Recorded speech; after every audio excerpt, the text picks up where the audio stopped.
I Boo-doo-doo-doo. chicken Doo-doo-doo.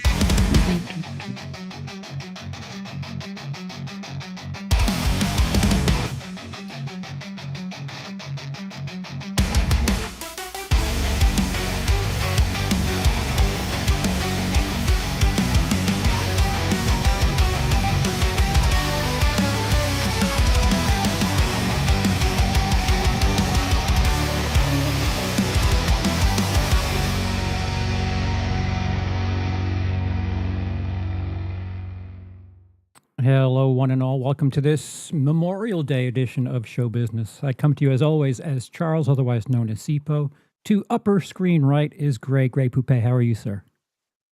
Hey, I'm doing good. Holiday weekend, 4-day weekend for us here in the U.S. Good times, time of I don't know. I'm doing good, man. Had a very easy day. I always call Enjoying it the July 4th dress rehearsal. That's what Memorial Day always was for me. Yeah. And Lindsey to bottom screen right. How are you, sir? I'm really good. I've always thought of Memorial Day as more of like the tech night, where it's like kind of like the first night, like a preview sort of it. No, I'm just theater jokes. Ignore me. I'm good. We've been gone for a few weeks, but I'm happy to talk about some aliens and some zomboys and some fungi, some fun guys. What can I say? So we'll start. It's a holiday weekend, so we have estimates on everything, but we have estimates for a 3-day and a 4-day. We'll start with the 3-day. Lilo and Stitch at the top with a 145 million estimated take. Mission Impossible: Final Reckoning in second with 64 million. Final Destination: Bloodlines rounding out the top three with 20 million, which is kind of impressive. Like last weekend, it opened at 51, and it's fighting with the big boys. Thunderbolts in fourth with 9.1, Sinners in fifth with 8.7, and the 4-day, Lilo and Stitch with 183, Mission Impossible: Final Reckoning with 77, Final Destination with 24, Thunderbolts and Sinners having a bit of a bout there for fourth, Thunderbolts with 11.6 and Sinners with 11.2, which... starting with those two, if I were Marvel, I'd be a little concerned that a movie that has been out for a while is giving your, I don't know, placeholder thing for the next Avengers movie is having a hard time. Unless Thunderbolts was a movie that you saw opening weekend and that's it. Well, you see, here's the thing about Thunderbolts. They're doing the Amazon thing where they're releasing it in theaters, but they don't actually care if it makes back its money or anything. All they wanted was $100 million, and they've got that, plus some. So they're good. They don't need to make any more money. It's going to be fine. It is a little weird though that considering how many people are adoring Thunderbolts, and again, I'm one of those people, and how many people did not really care all that much for Captain America: Brave New World, and they're kind of making about the same amount of money. It's kind of funny. Yeah. I mean, I guess you could say it's because the holiday weekend that Captain opened to, but I'm just glad that Warner, I don't know what the deal is with the VOD and home media release. I'm kind of shocked that they didn't go for the easy money with Sinners. It's still not available on VOD. By my math, 30 days was last week. So even still, them not releasing to VOD as of right now. Now watch, it'll be released tomorrow, but it's impressive. They're waiting for you to put your foot in your mouth now that you have. No, it really is, especially considering the ones that you brought up last time that were also from Warner that did it like, I think it was just before the 30-day. Like, it went surprisingly early. Yeah. The only thing I can think is they're actually supporting the director on this one and the way that he wanted it seen. Like, they still are having it in those IMAX theaters, from what I understand, which, hell yeah. No, I'll give them the credit that they deserve, because normally they're quite cynical about things. I know it's Universal and definitely Warner that they have that 50 million opening weekend thing where if they don't hit 50 million, they can, I think both of them can release it within 17 days. And many times they will do that. The funny thing is They didn't hit 50 million for Sinners, but they did for Final Destination. So what world do we live in? Well, you're saying we're not going to be able to stream that for a while. Fair enough. Yeah. Well, It is worth seeing that one on the big screen. It was. yeah, we didn't. It's got some visuals. We'll stick with that for a second because Got a couple. we weren't 2 here. or 3. One more time, Lindsay. It's got 2 or 3 visuals, just Oh, to yeah. There's things for people with sight to see. We weren't together for the weekend of Final Destination Bloodlines, but it did quite well. It made 51 million last week, and it's third this weekend. I think it's a movie that you should see. If you have interest, you should probably see it on a big screen. The opening thing popping off scene is edited masterfully, if I do say so. Other than that, I don't think there's much to the story, but I guess that's kind of a thing with the Final Destination movies anyway. These are like gimmick movies where you go and see just what kind of ridiculous heights these people can get into with their death scenes. Heights. That's a pun, you see. If you've seen the movie. I hear what you did there. But yeah, no, this one, it does have a little something that some of the others don't. It seems like it's got some other flash to it on top of, on top of that little bit of flash. I kind of like the characterization. They went a different way with this one. And yeah, I don't know. I couldn't agree with you more. I think it's worth seeing. Yeah. Especially if you like those whole like Rube Goldberg death device things. This has some fun ones. How are you with the story? I mean, the kills, the death scenes are extravagant. They're worth the price of admission, but it's a little convoluted. Yeah, but that's not saying much with the Final Destination. Yeah, that's what I was going to say. Like, yes, it's convoluted, but I'd still say it's within like the top 3 stories for me. I don't know. But yeah, it's not high concept or anything like that. Lindsay, did you go to change your shirt? Someone in the Master Caecilius in the chat said my shirt matched the background, and so I look like a floating head. So I tried to do it really quickly while you guys are talking about Final Destination because I haven't seen it yet. I guess I'm not as smooth as we I would weren't have liked. Spoiling it, but that's fine. So we'll start with the heavy hitter of the weekend, which I think I have Gray's feed for the weekend because I've been seeing a bunch of like anti Lilo and Stitch stuff. Really? Yeah. So I haven't been looking. I've been looking more at the hate for The Last of Us. But fair enough. I was also out of town for like 2 days. But yeah, no, I didn't see any hate for it. All I saw was love for it. And man, even some kind of fun articles, like I think Lindsey will be bringing up. But yeah, I've heard nothing but praise for it. So yeah, I'm sorry that you were cursed to my feed, but I'm excited to hear what the criticism is. Well, did you guys swap feeds for the week? Like, did you? Yeah, it's like a borrowed shirt. We try each other's stuff on every now and again. Lindsay, what did you think of the theatrical version, the reimagining of the animated film, the 2025 edition of Lilo and Stitch? Lilo and Stitch. It's okay. If we're being honest, it's not the worst of the live action Disney remakes. Maybe it's because I've kind of been dealing with some family stuff for the last like 6 months or so. So that concept of living your life or giving up your life for a family member, that kind of really hit home in a way. Oh God, I might get emotional here. Screen capture, you guys. This is gold if I start crying. But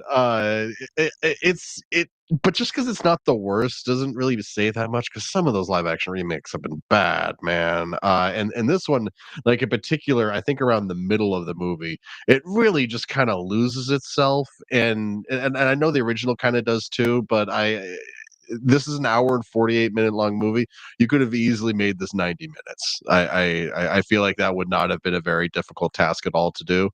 But the cast is great. Like both girls, both the adult sisters, the central relationship for the entire movie, great. The CGI looked really good. Stitch, looked real, and that's saying something. There was a couple of moments where someone would go and pet Stitch, and you could very obviously tell they didn't know where Stitch was supposed to be, and they just kind of left it in the movie when she's like petting Stitch Stitch like this far away from his head. It was a little funny, but I don't know. It's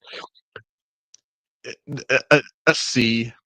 I'd give it a C, I guess. Good effort, but and we'll talk about some of the controversy stuff in a second. I think I know what you're talking about, Charles, but that's where I stand. It's a C. It's a solid C. You know, you could do worse. It doesn't mean it's good though. Gray, did you take in the live action? Yeah. I could not disagree with Lindsey more. Ooh. So as far as the live action Yes, goes, yeah, man, I think Disney knocked it out of the park in a way that they Right. haven't with all of their live action. I think one of the things that like the live action suffers from is they're doing these very magical things that they've got to somehow make not magical. Mhm. Almost every one of the Disney stories, like I'm thinking Beauty of the Beast suffered the most, where it's like, okay, you've still got all these CGI things and then just like a person acting with it. In this, it's one of the most human stories other than the alien that is involved. You know, it's just interacting with like kind of one magical thing, rather than, you know, like the Jungle Book where it's one real guy interacting with all these CGI creatures. So for me, it really worked. It feels like it's kind of a reason to do this, where a lot of those other ones, I'm thinking like the Lion King specifically, it just feels like you're taking the magic out of it. So I don't know. For me, this is definitely like top two. I think so. I'd have to go back and look at all the live remakes, but I think this probably takes the cake for me. I just found it thoroughly enjoyable. I didn't find it losing itself, but my wife is super into this one, so I don't know. I've had to watch it probably like 10 times over like the last decade, and not the live action one, the original. And somehow I've grown to love it. So there's certain things that they did slightly different, but man, it's very close to a shot-for-shot remake. The whole like phonograph scene is a little bit different. There's no hiding in the. They've changed a couple things that were too dangerous from the original one. So I don't know. It kind of works for me, but yeah, I just found it thoroughly enjoyable. Where I haven't found that with a lot of the live action. So yeah, for me, they just knocked it out of the park, and it's the first win Disney has had in my books in a long time. Yeah, and on the 4-day, it's 183 million in the U.S., and I think worldwide they're at 341 already. Deserved. They're doing just. I think Lilo and Stitch will pass all of their Marvel stuff by next weekend. Excuse me, Lindsey. What did you By hear? tomorrow. Yeah, they're doing it right now. Well, the big thing I heard was a lot of people are upset by the ending, the updated ending, because I guess we should throw up a spoiler. Do we want to? It depends on how specific we want to get. A spoiler for it's the same ending as the 2002, isn't it? Essentially, It's actually kind of different. Okay. In some important ways that are worth discussing, and try traversing the topic without getting into legitimate spoilers. Yeah, I think there's a few ways that you can kind of vaguely describe it. So it just the main conflict of the Lilo and Stitch movies, outside of Stitch being a lost alien, blah blah blah blah blah. The main conflict of these movies is it revolves around these two sisters who are reeling from the death of their parents, because Disney, and they died relatively recently. I don't think they actually ever put like a specific timeline on it. But the older sister, go ahead. Are you referring to Ohana? And Ohana means family?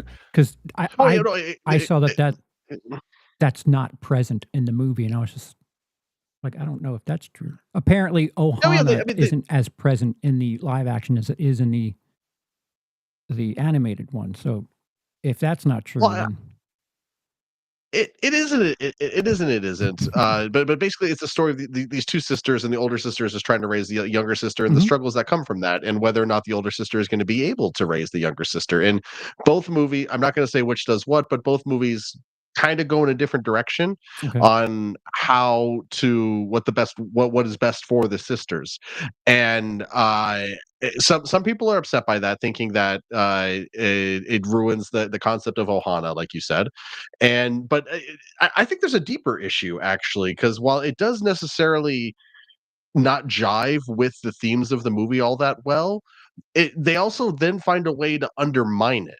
So it's almost like there is no actual sacrifice. There is no actual cost to this thing that they want to do in the new movie because they can still, again, I'm not trying to get too specific here, but they almost, it feels like they wanted to go in a direction that would have been literally the exact opposite of the original movie, but then at the last minute kind of changed their minds and didn't want to fully commit to it, and thus kind of have this wishy-washy ending. It's cute, but I don't know. So I don't think it represents the message of the original movie very well, but I also think it's not really saying something itself all that well because it doesn't commit to it enough. Go ahead, Charles. So in the animated version, the sister has a caseworker, which is like Ving Rhames, apparently, like just an animated Ving Rhames and voiced by Ving pretty Rhames. great. Well, what? He's not the original one. That's Agent Cobra Bubbles. But excuse me. here we get Courtney B. Vance, which hell yeah. But yeah, no Ving Rhames. But hey, we get a Tia Carrera as a caseworker, which is awesome. That's pretty good. That's pretty good. I always love seeing her in anything. Yeah. So the sister, the relationship, like the first scene, like the kids locked her sister out, and she's a bit of a wreck as far as raising the kid is concerned, and like that's a big deal. Like having a caseworker decide whether or not Lilo will stay with her sister. So I think the importance of Ohana in the animated version it is the fact that their family members have left them, and Ohana means family, and no one gets left behind. Is that the tag on the end? Yeah, you never forget, and you never. Yeah, no one left behind. So, to that point, the fact that they kind of make that important, it is something of a big deal, and they don't really tell you so much. Is it's implied that the parents weren't around, and one of them left, and I don't know. I can't, if they're not using the Ohana terminology outright. I don't know.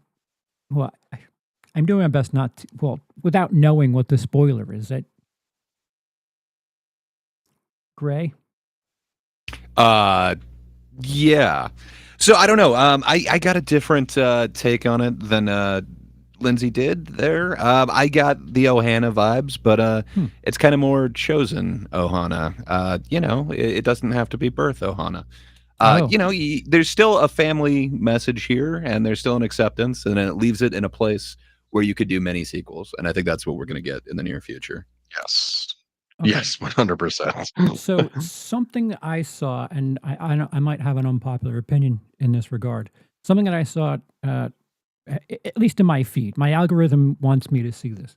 There was numerous content creators having issue with the fact that the two aliens that are tracking Stitch, I forget what they're called, but they're now played by Zach Galifianakis and what's his face from Game Night, the blonde-haired guy who always plays a doofy character. It seems. Shit, he's blanking on his name, but he's like the hot brother character in that Stalker movie with. Well, anyway, Billy Magnuson. It might be him. Okay. Yeah, the blonde-haired guy, right? Yeah. Billy Magnuson. Yeah. He was in No Time to Die. A couple of Spy Kids, Into the Woods. Yeah. This is him. This is definitely him. Yeah. I did not realize that was Zach Galifianakis, by the way. I spent the entire movie going like, "Who are you, sir?" And then the beard does a lot for him.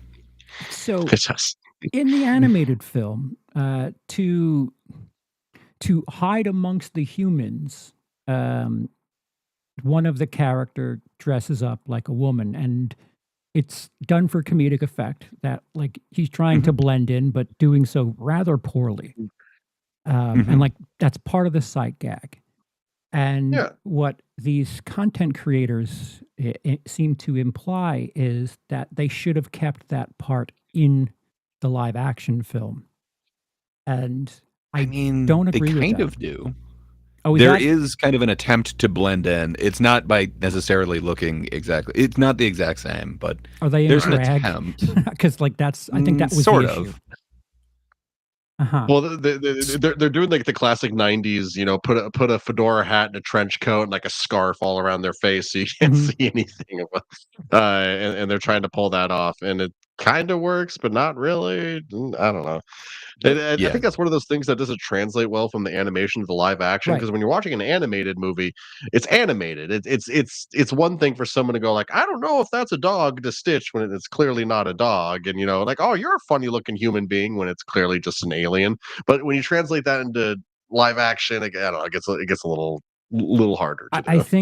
I think there's no right path they make with that, because that I movie. think they chose a middle ground. It's kind of, one of them has kind of a feminine trench coat, so I don't know. It's probably the only way that you could have gone on that particular route. But I think you're right. There's no win. I don't think there's a win, because that movie's now the animated original is now over 20 years old, and by today's standards, making someone in drag as a joke isn't exactly okay.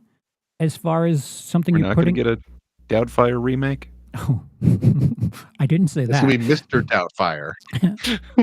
So with that in mind, if you just take the animated version and do that same thing all over again, the complaints would now be they're making a mockery of a trans character, and I don't think there's any way. Well, that, they're already. Sorry, I was going to say they're already making a bunch of other adjustments for now for modern audiences. Like, you're not going to have a kid hide in like a washer anymore. They literally like went back to the thing and repainted it to be like a cabinet instead. But they definitely did not put that in the live action one. So as long as they're updating it with things that are only acceptable for modern audiences, why wouldn't you change something like that? I like the way that they did change it. It's definitely easier than having a bunch of again, like CGI that everyone's trying to interact with. What was that? That's Lindsey? fair. I was just gonna say it, but I hadn't watched Moana. I haven't watched Lilo Stitch in like 15 years. But whenever you watched it in preparation for this, the version that I saw, they had turned the washer into like a little cabinet, but then also they had like a pizza box lid that pulled up in front of the cover. It was so obvious that they had just drawn over something that was already there. It was a little silly. Yeah.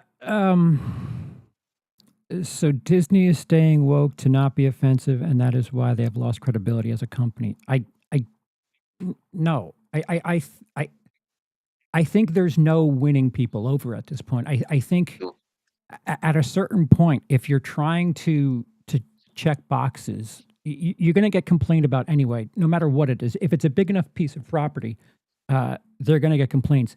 And they didn't go broke because it's the best Memorial Day weekend period Ever. Yeah.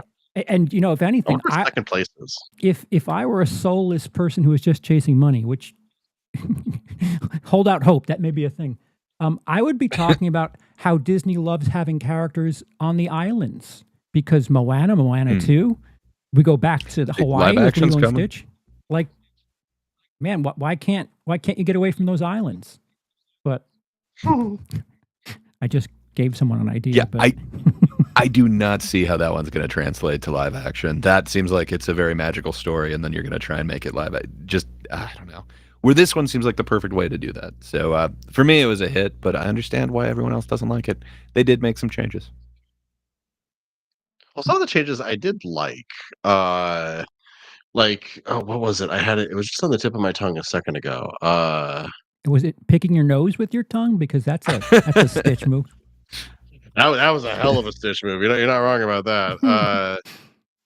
There was something I legitimately liked that they changed. I can't think of it right now. Oh, I mean, the character of Tutu. I thought that was a cute little addition into the whole thing. You can say what you will about what her implications of the story at the end are, but that actress was fun, and I liked her relationship with Lilo and stuff like that. They went on a little adventure to the flea market or whatever. I enjoyed that. Mm-hmm.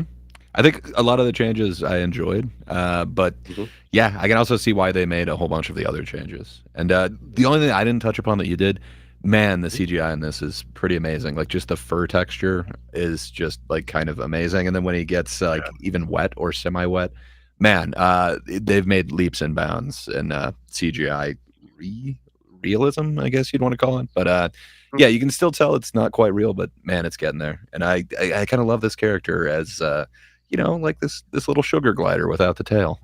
He's just awesome. It's a little sugar glider with a tail. I think it's you know, for us millennials and I guess Gen Z now, I think it's good for kids to have non-traditional stories that resemble what their upbringing may be.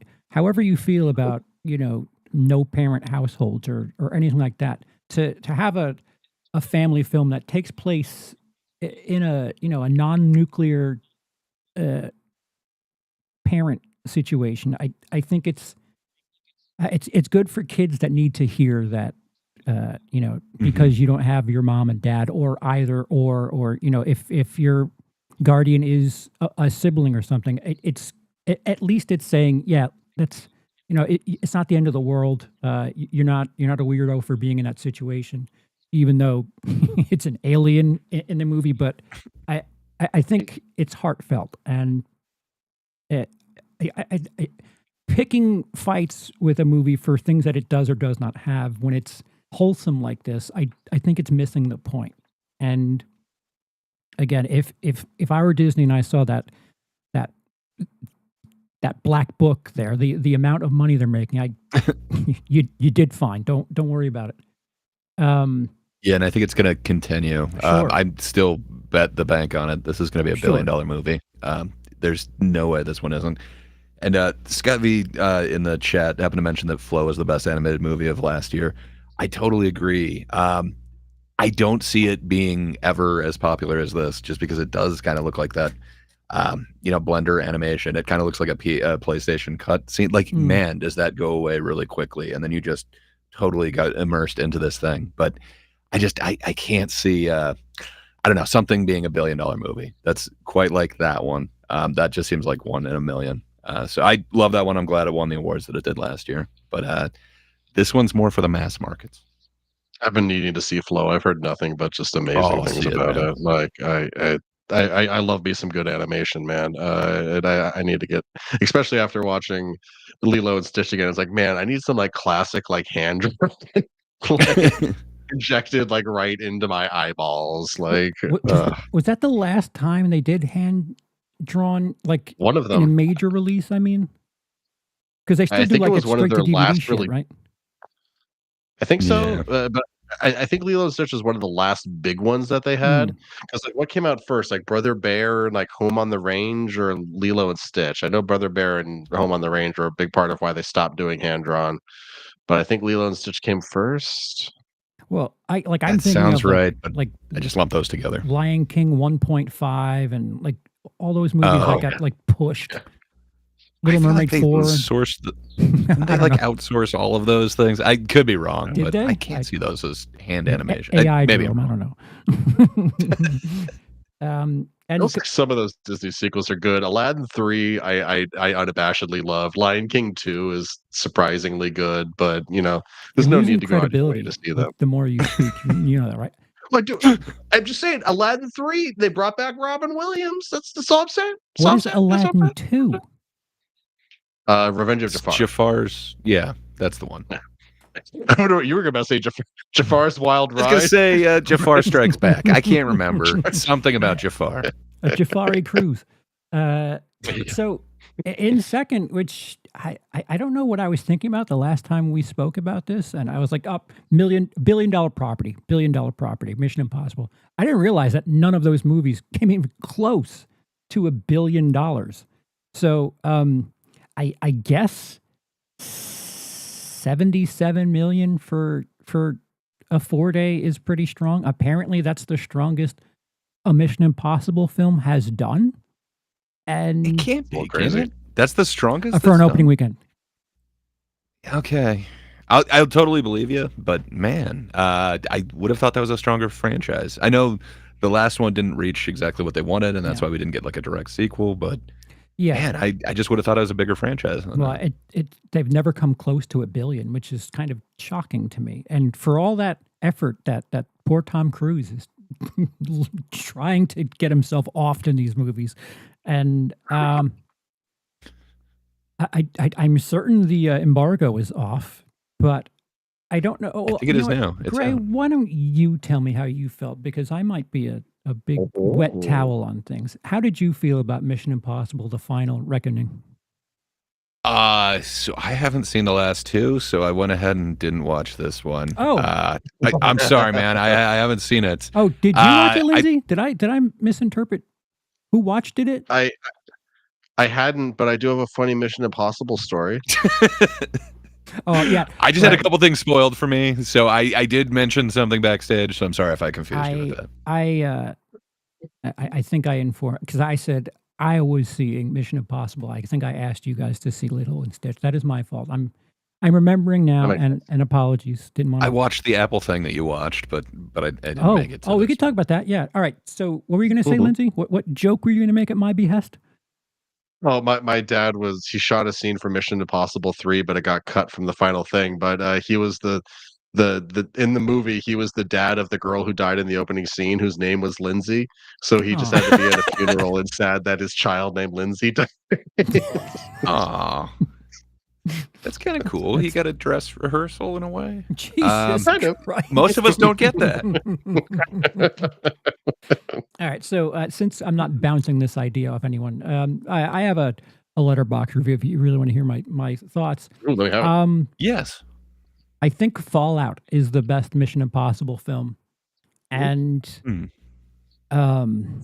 for as much effort as Tom Cruise and crew go to just have a spectacle about things, the first 45 minutes, maybe an hour of this movie are so heavy in exposition and just a lot of telling you a thing. A lot of it is trust me, bro. And it's neat that they like try to tie in the entire franchise together in it. But considering I'm thinking of like the middle ones, 3, 4, 5, 6, Fallout. Those were all very strong for long stretches. And don't get me wrong, the second half of Final Reckoning is incredible. It's awe-inspiring. But it's a film of two halves, if I do say so. But yeah, not my favorite of 2025. That is all I will say. But yes, another film. What a weird week. Oh, I know why it's a weird weekend, because of Memorial Day. Apple Plus decided to release a big film, a Guy Ritchie film, directed by Guy Ritchie, starring Jim from The Office and Natalie Portman. Asian Jim or Jim? Jim. Perhaps both. Krasinski. Okay. John Krasinski. Yeah, it's dollar store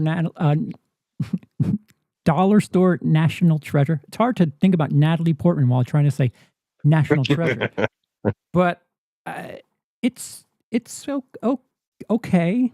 If you're stuck at home and you somehow have an Apple Plus subscription, are you the only one? But it's I don't know. Gray, what did you think of Guy Ritchie's? I liked it. Really? Okay. I was going to say I liked it more than National Treasure 2.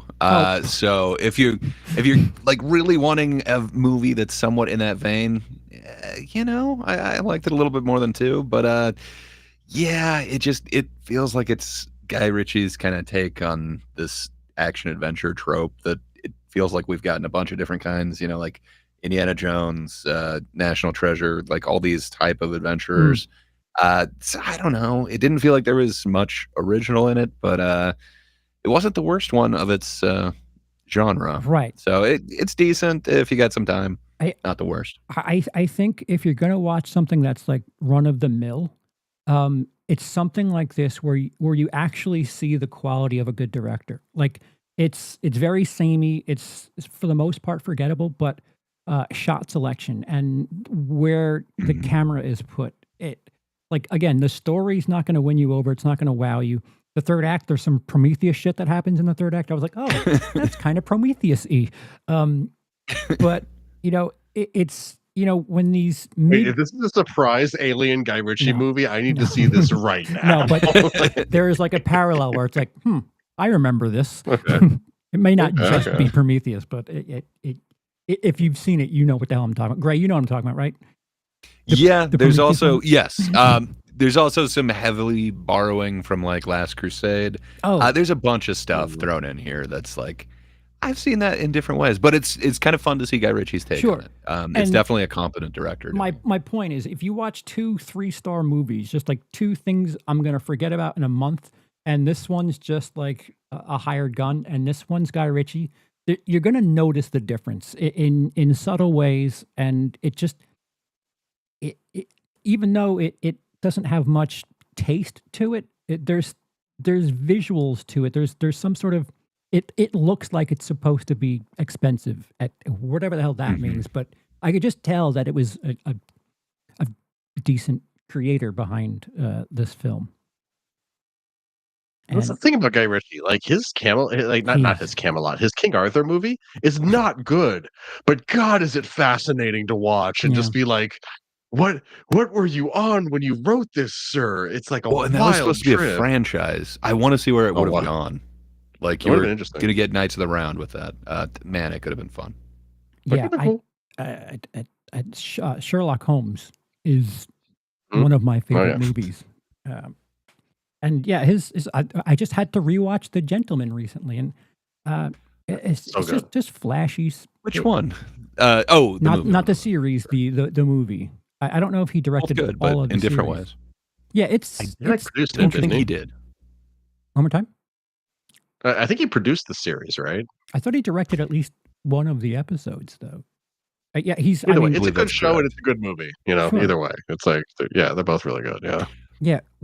Lumping back into Lilo and Stitch or the Disney thing, man, his version of a live action Disney one, it even hits differently. Aladdin, right? It's the Aladdin. Yeah, but there's certain moments in there where you can kind of see Guy Ritchie music videos going on, and there's just this ramping up and ramping down that he kind of does with the frame rate that just is kind of amazing. I really dig what he can kind of bring to a film, and something as standard as either this or Aladdin.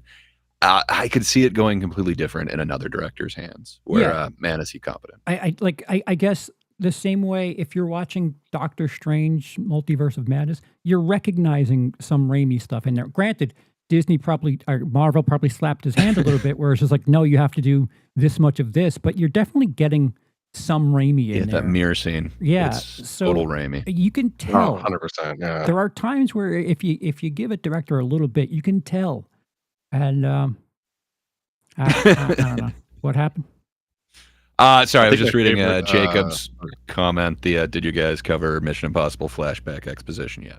No, Jacob. 2/3 of us have not seen it, but yeah, so he says, "Did you guys cover Mission Impossible flashback exposition yet?" And I would not argue with that definition of it. The second half is bold. But wait, so is it like the last Resident Evil movie, or Resident Evil the Final Chapter, or whatever the hell, where it's like the first 10 minutes of the movie are a robot just reciting the plot of the movies to Alice, except they're changing the plot because they need does anyone else remember that? Like No, the movie spent 10 minutes. It's so bad. Oh, you didn't keep up with the Resident Evil series? I've Come on, seen Charles. all of them, but I do my best to forget them. Well, you should remember. They did an exposition dump that isn't exactly how the movies happened. It's fun. Yeah, there are moments in Mission Impossible, the Final Reckoning, where it feels like the writer of the movie was Ethan Hunt. Because for about 10, 15 minutes, they're like, oh my God, Ethan Hunt, we would be nowhere without you. You have saved us so many times. Thank God for Ethan Hunt. And it's just like, dude, we know, we've been here. What is this? Like, who is insecure about themselves that we have to blow Ethan Hunt for 20 minutes? But yeah, it's I really like Rogue Nation, but there's like one scene in Rogue Nation where Alec Baldwin was like, "Do you know what you've done? Do you know who you've unleashed upon yourself? Ethan Hunt. He's a whirlwind inside of a gun shooting a hurricane at you." It's just like, okay. What? You don't think? Come on, you've seen The Bourne Identity, right? The way they talk about him. That's how you got to talk about Tom Cruise from now on. That's fair. That's fair. yeah, I mean, they got him to do it, Alec Baldwin, which is pretty sick because he's got that voice. Like it was fun, but I don't know, it's just distracting. I still haven't watched Dead Reckoning Part 1. Yeah, that seems to be the case for a lot of people. Jacob says, at its best, it's the strongest McCory. At its worst, it's easily his worst. So, like, I agree with that wholeheartedly. It's a two-half movie where the first half you're like, oh my God, is this going to be an action movie at any time? Or like we just telling us everything? And then the second half's like, oh, this is Tom Cruise trying to to get on death insurance or something. Well, how long into the movie do you have to wait before Tom Cruise starts running? That's how I determine if a Tom Cruise movie is good or not. He does run in it. Like that's the one thing I'm not sure. So they went one of the other Tom Cruise staples, and he's just in his underwear a lot. So you know, there you it's go. Yeah, okay. one or the other. Yeah, he's. But hey, Lucifer. He's. I mean, listen. I've never been in the shape that he's in his 60s, and I would show off if I looked as good as Tom Cruise does in his 60s. But yeah, I don't think there's a moment of him running. A lot of swimming. There's some ocean stuff. There's some him hanging on flying things. He runs like 3 times. Oh my God. That's how out of it I was. I always look for the low angle Tom Cruise running shot, and I don't know what the hell happened. I wonder if they're gonna, instead of the running shot in all his future movies, this could be the swimming shot. Does he have a new hobby? Because he traded running every day for swimming. Well, he broke his ankle during one of those jumping across an alleyway thing. What else? I think we covered everything that home, theater, television. I think we have got everything that came out this weekend. And yep, and I still haven't seen Sinners, as terrible as that is. Oh, you need to do fix yourself that. a favor. Yeah, I want to be able to also not spoil it by saying the 3 movies that it's a combo of in the best possible way. Yeah, all right, so there's nothing really big coming out this weekend, and Ballerina, the John Wick Files comes out June 6th. So I think Lilo and Stitch is probably, you could pencil in a $90 million second weekend. I think so. Yeah. So I wanted to propose something to you guys. I've actually never seen John Wick. Whoa. Any of them? No, I mean, I've seen like clips on YouTube and stuff like that. You need to film yourself watching at least the first part of it. Well, I mean, I know. Don't ask any questions. Just no, you don't. Okay. Maybe I'll do that, but I was going to propose, should I catch up for the Ballerina, or should I just go watch the Ballerina and then be like, here's the opinion of someone on Ballerina who's never seen John Wick? Like, what do you guys think? I don't know if I want to waste my science project on Ballerina, to be honest with you. I'd like to hold that card. I live to be your science project, okay? Like, if you need me to be a science project for anything, you just let me know. What did we do? I remember you doing Pet Cemetery. I'm trying to think of other things that was fun. that you used as science projects, and I can't remember for the life of me. Well, something we're going to talk about later on in this episode, The Last of Us. Scott asks what your predictions. The Baby Devil movie and its sequel. Oh, Rosemary's Baby. Oh yes, that's right. I forgot about that. Yes, you watched Apartment 7A first, which is incredible. Which is kind of fun. Let's see if there's another prequel we can make you watch first. Yeah. I think Ballerina is a prequel to some of it, but I don't know exactly where in the timeline it falls. We could have done like Doctor Sleep to. Not Doctor Sleep. I've seen The Shining. Yeah, I know. That would have been fun though. So Scott asks, what your predictions for Bring Her Back? Is that the Weekend movie? 'Cause I don't think it's gonna beat Lilo and Stitch by any means, but I think it's gonna. Horror's been pretty strong this year. You know, it's no Final Destination. Well, I mean, Final Destination is still up there, Oh, and yeah, financially, you know, it's it's kind doing of well. a throwaway horror movie. I don't So I don't know. I hear nothing but good things about this one. That it's a great follow up to Talk to Me. So Oh, is that well, what that is? yeah. It's sequel? So no, it's the same people. So it's like their follow up one. Oh. It Yeah. apparently is scary as hell. So I'm really looking forward to it. But I don't know that it's going to be like you know, top 5 or anything like that. There's some real strong contenders out there, but we'll see. Yeah, what's up, Lindsey? But I was gonna say, Jacob in the chat, Hurry Up Tomorrow is the weekend movie, and apparently it blows. Yeah. Thank you, Yeah, Jacob. oh, sorry.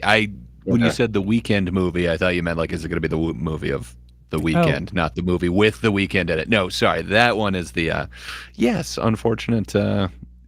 I do not hear anything good about that Yeah, one, so but I'm sure I'll check it out. this is the second property where like there's been, I don't know, mild hype, where he was in that series with Lily Rose Depp and it got just slaughtered on the internet. And now this, where he has Jenna Ortega as his opposite, and I think it made a couple of $1,000 in its Wow. opening weekend, and it's Wait, nowhere that's near Jenna the top. Ortega and it did that? Yeah. Wow. Wait, recent Jenna Ortega, or like was this like 5 years ago? Post Death of a Unicorn, Jenna Ortega, like last weekend. Also yesterday. Okay, for sure. Yeah. Gotcha. Okay. Wow. Okay. So, like, who does he have dirt on that he's getting chances like this? Is my question. Wouldn't you want to work with the weekend? Come on. I don't. Everybody's think so. working for the weekend. You beat me again by Woof. 2 seconds, you bastard. Woof. I don't, it is. Are his music videos good? Like, is there some sort of connection to the art of cinema that we're seeing him so much? They're somewhat iconic. It's kind of unforgettable. His halftime performance was very memeable and kind of unforgettable. But I don't know. You know, he had a bit of fame and he's still going. So why wouldn't you want to broaden your horizons and get in with the cool kids of music? I don't know. I think it's just a lot of people are looking to you know, interact with different media. It feels like a lot of rock stars want to be like either comedians or movie stars or whatever, and vice versa. So I don't know, branch out. It sounds fun. Jacob says his album was solid, above average for a pop record. The movie is a dreadful, unsubtle companion piece. So Ooh. I think that's the thing. Like his other art is really pushing way more than his acting skills. But you know, the dude's not talentless. oh, sure. You know, people have their limits, as they should. Yeah, no, I mean, like it's great to be talented in one field, that you could just try shit in other fields and have. Ooh, how do I want to word this? Obstacles kind of shimmied aside for you because you've succeeded somewhere else. That you know, people who have to show off their talents in that field must climb much taller obstacles to get to that same point. It just sounds unheard of in Hollywood. Who are your parents? All right, you're in. All right, well, so to news, which is kind of mild. We have quite of a stacked episode today. 2 films pushed back. The first one, which was supposed to come out later this year, it's the Michael Jackson biopic, which gets pushed back to 2026. They've been having troubles. Go on, Greg. So, they've been having troubles, from what I understand, with a lot of the production. I remember hearing like at least 3 different stories of kind of troubles with their production. So it's kind of. Did it say when it's being pushed back till 26? Like so it was a late 25 movie. That they just said 2026. So they're probably there's stuff that they had in there that as far as law is concerned, they could not have in Mhm. there. So I'm assuming they're going to have to reshoot things and shuffle things around. And I'm hoping that doesn't mean that it's a really early 2026 release. I wouldn't. I'm I hoping wouldn't they get think kind so. of a prime spot, but we'll see. Yeah, and the other one, which is slightly comforting for me, and that's the Avengers film being pushed back to 2027. So Good. 2 There's- movies defying the whole keep your date and just do everything you can to release on that date. It maybe Hollywood is learning that, hey, if it's not working, you just bail on that date, because Maybe like, Marvel's learning, because they're some of the worst ones about it, where they're announcing a date before they have like the director, the writer, the actors signed on. So, hell yeah, maybe they can adjust to get something better. I'm hoping this is a sign of that.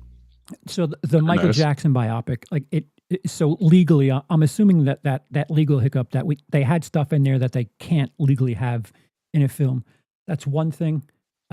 Avengers, could they just realize that, hey, we're kind of rushing this, and there's the groundwork isn't really properly laid forward. No, I what? hope so. No, the groundwork's not properly laid. Before we did 2 weeks ago, we didn't have an Avengers team in an official or unofficial capacity, and now suddenly we do. It's. I think pushing back to 2027 is a good move. I don't know if it gives us time to get a second thing with Fantastic Four in between now and then, but So- it feels like they're going to be a big thing. So I don't know. There's rumors of another team possibly coming in, so we'll see. Is that a team that goes by? Yeah, that's the one. Yeah, That's a weird you name got to to go have by. them. How do you spell? Those who don't know. Don't ask. You don't want to answer the questions you don't. But yeah, and I fear there's going to be a third Avengers team, or I think there's going to be a third one real soon after the Vision Quest show. It just seems like it's leading up to that whole Young Avengers thing. So That'd be cool. we'll see. I think they're going to have a bunch of teams that all converge in these movies. So we'll see. I hope they actually map it out and do it well. Is it Oh my puzzling? God, I hope that Doom wins the first movie because all the Avengers teams are like tripping over each other, so they can't get anything done because it's like, no, this is our jurisdiction. No, this is our jurisdiction. And I mean, I hope it's not actually, but The Avengers are now police officers from the 40s. exactly. Captain America's like, "Mash, eh?" Is it puzzling that they announced this prior to the release of Fantastic Four? Because I feel like if Fantastic Four makes $300 million opening weekend, you would think they'd kind of want to, I don't know, capitalize on that. I think it's interesting and quite reserved for them to announce a delay prior to something else big coming out, which I don't know. You could psychoanalyze it and read it as so many different things where it's just like, oh, they know that their movie's shit. Or like, I don't know. I would hope it's just, we don't have anything properly set up here for a film that's coming out next year. So maybe, I don't It's know. also possible the script is only 5 pages long at this point, so they have to, give a little time for all that. I'm not sure, because even with Thunderbolts asterisk, they apparently one of the tacked on scene, or one of the post-credit scene, apparently it was a very late addition. So I don't know. It seems like they're still doing things kind of the Marvel way, where or the Disney Marvel way, where they just kind of wait until the last minute, and then there's reshoots and adding additional things. So I don't know. Hearing that they're actually delaying, I'm hoping they're doing that for planning's sake, and it actually leads to something good. But I don't know. Maybe I'm being way too optimistic, Well, given their track record. It seems like reality has caught up with them, where they don't have the Midas touch anymore, where they could just like back into a mediocre $500 million weekend, where it's just like, oh, you've got to work for this now. Like they haven't really had, well, other than what, Deadpool, Wolverine, they haven't really had success in the post-COVID Not era. in a while. No. And I think a lot of that is the whole Disney Plus thing, unfortunately. But, the world kind of went that way. But I don't think any of those have been successful. And then, the ones that people liked totally get outshined by the things that people didn't like, and none of them are anything of a financial gain for Disney, Marvel. It's just they're gone. It kind of sucks. I think it brought down both Star Wars and Marvel, unfortunately. Yep. Like the world had to kind of go that way, but I kind of wish they had pivoted a little bit sooner. Lindsey, I agree. you were going to say something? Oh, I had a clever quip in regards to Grace talking about the Marvel method, but for film, not for comic books. So those that don't know, the Marvel method in comics are they draw the panel and then someone comes in later and writes the dialogue in, like based off of just what's happening in the picture. And that's actually kind of sort of how some of these movies are made these days. Like sometimes the action scenes, the entirely big CGI things are done like 2 years before the movie is, and they have to try and write around what it is, so they're like backfilling what the story and all the characters are saying with this rendering action sequence that's done before the script's even done. So you were more clever than you thought, sir. Well, yeah, like every piece of it. Like I forgot where I heard it. Maybe it was here, but the fact that they're like music for so long, it was like just placeholder music. It might have been you, Lindsey, that said this. Like they have these placeholder tracks, and they just kind of like have a composer come in and just zhuzh it up a little bit, but it's basically the placeholder track. And Makes sense. Yeah. I mean, what Iron Man is now 17 years ago. Like it's been a while. You officially have a next generation of fans, and people aren't going to the movies the way they used to. So, you can't just sleepwalk through things anymore. And they haven't. I don't know if they've been trying or what, but they've had a hard time recently. And you're not Pixar, and you're not making family films. So, a good idea in the delay is what I say. I think it's better to make people wait than put something out there and have everyone just second guess and hate it. Sticking with I guess Tom Cruise for a little bit. Another piece of news. Oh yeah, Christopher McQuarrie, director of Mission Impossible, well, the whole recent one, 4 through 8. yeah, half of Mission Impossible directors. He says Tom Cruise is very serious about making a Les Grossman movie, and he says it ultimately comes down to what that character is, which Hilarious. Funny. Yeah. So for those of you who don't know, Les Grossman is Tom Cruise's studio head character from the film Tropic Thunder, and it's loosely based on a lot of foul-mouthed studio heads. If you're familiar with who is in charge over at Miramax, maybe you're familiar with that person, someone who probably has a lot of court cases in recent history. But I think Donald Trump. we had our real life weekend, not now.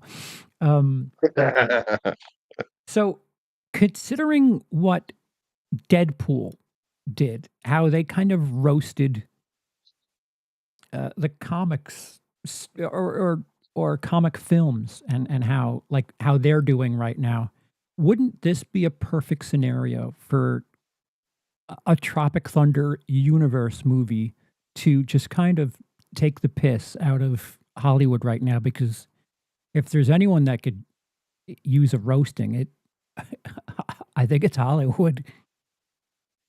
I would love it. No. I'm not sure that the audience is necessarily there for it. I think there's a couple of reasons. First off, it would be pretty meta comedy, and some people have a real issue with meta comedy. Excuse me. I don't know why I keep wanting to say meta commentary. But it's been tried in a bunch of different things. Like everyone's least favorite animated show was like all meta comedy. But yeah, Velma, it did not go over well. And then the other thing that's kind of really not gone well the last few years is any type of spoof comedy. We're going to get Lethal Weapon later this year. It feels like it would be much in the... Or, sorry, not Lethal Weapon, excuse me. Thank you. I was trying to say Leslie Yes, Naked Gun. But I was trying to say not Leslie Nielsen and instead go with Liam Neeson. And instead I said Lethal Weapon. It's nice to know I'm Too not the many only one. L That's all that words. matters to me. Lindsey? Yeah, that's my bad. I did mean to say Naked Gun, but we'll see how that goes over this year. But I'm not sure. I really think that there's a place for comedies, but man, I don't know that these kind of spoof ones are what people are all about. From what I hear, they're going to reboot Scary Movie as well at some point in the near future. So we'll see how that's going to go. But yeah, if the Pop-Tart movie taught me anything last year, it's people are not in it for spoof comedies now. I don't know if it needs to be a spoof so much because Tropic Thunder, it was like taking jabs while also being its own thing. For as much as all the hard edge people on the internet are like, oh, you can't make Tropic Thunder today. If they do make it, I would say put your money where your mouth is. If you want to see things like this, even if it's mediocre, just let Hollywood and studios know, yeah, we want to see stuff like this on the big screen. So, you're going to have to support it. I hate being the guy that says you're going to have to put money into the thing, even if you don't really support it. But like, if you want it, I definitely would. Yeah, no, I agree. I want to see this. I think I'd enjoy it. But yeah, I don't necessarily agree with that. Like, I don't think you could have like Robert Downey Jr.'s character in there, but a lot of what Les Grossman does, I don't think it's that different from what you can see on television these days. You can have him in like a lawsuit. Like, if you want to get that meta, you could have him, as a product of Me Too or something like that, and you could just go to other things. You could technically have it just be in the same universe as Tropic Thunder and still have those characters. You can have Robert Downey Jr.'s character, except he's a method actor, so he wouldn't be on to the next character. Yeah, he wouldn't be that person for this one. There's a like the ebbs and flows of Hollywood that you can kind of take and mess with this. Like, I mean, shit, if you get Robert Downey Jr. back and you can kind of get him to make a mockery of himself, perhaps, and have, whatever. What the hell is his character's name? What's the Oscar? No, Lazarus something, right? Kirk Lazarus. Yeah, you have him. I think that's it. Have him play like a comic book character, and I think people would laugh at a Robert Downey Jr. making fun of. I think you're right. Robert Downey Jr. type stuff. I spoke very imprecisely. I meant to say I don't think you could have Robert Downey Jr. as the character, that particular character that he played in Tropic Thunder. However, you could have him be that same method actor who's taking on someone else. For sure. That would be awesome. And you could definitely have a lot of cameos throughout there. And then you could definitely take the piss out of a lot of Hollywood with that. Yeah. I think it would be a knockout of the park. And if he's willing to do that, Tom Cruise movies generally do not flop no matter what it is. But I hope they could do it justice because there's a lot of pressure with coming back like a decade later with a spinoff. Lindsey, you've been quiet, Mr. I Have a SAG card. How do you feel about this? Dude, I love Tropic Thunder. I would adore for it to come back and like the entire, have it come back and Matthew McConaughey is suing Les Grossman because another one of his clients also didn't get a DVR or whatever the recording device was back. TiVo, because man, TiVo, that's even older than DVR. That's making me. I would adore that, especially because it would shut up all the people who's like, oh, you can't make blah blah blah blah blah today. Like I would love it. I honestly, I would even love for Robert Downey Jr. to do blackface again, just because it would depend why. Why is he doing it? Are they making it part of the story and making fun of him as he's doing it, like the original movie does? Like in the original movie, the joke isn't, haha, look at how ridiculous, the caricature he's portraying is the joke is, haha, look at this white guy being an absolute asshole. So like, if I don't know, I would be interested to see that again. Yeah, I would love to see more of any of that. I think if you just pry the hot topic news, not hot topic, but some of the buzzworthy things that are all over the internet, diversity, all these things that get mocked quite a bit.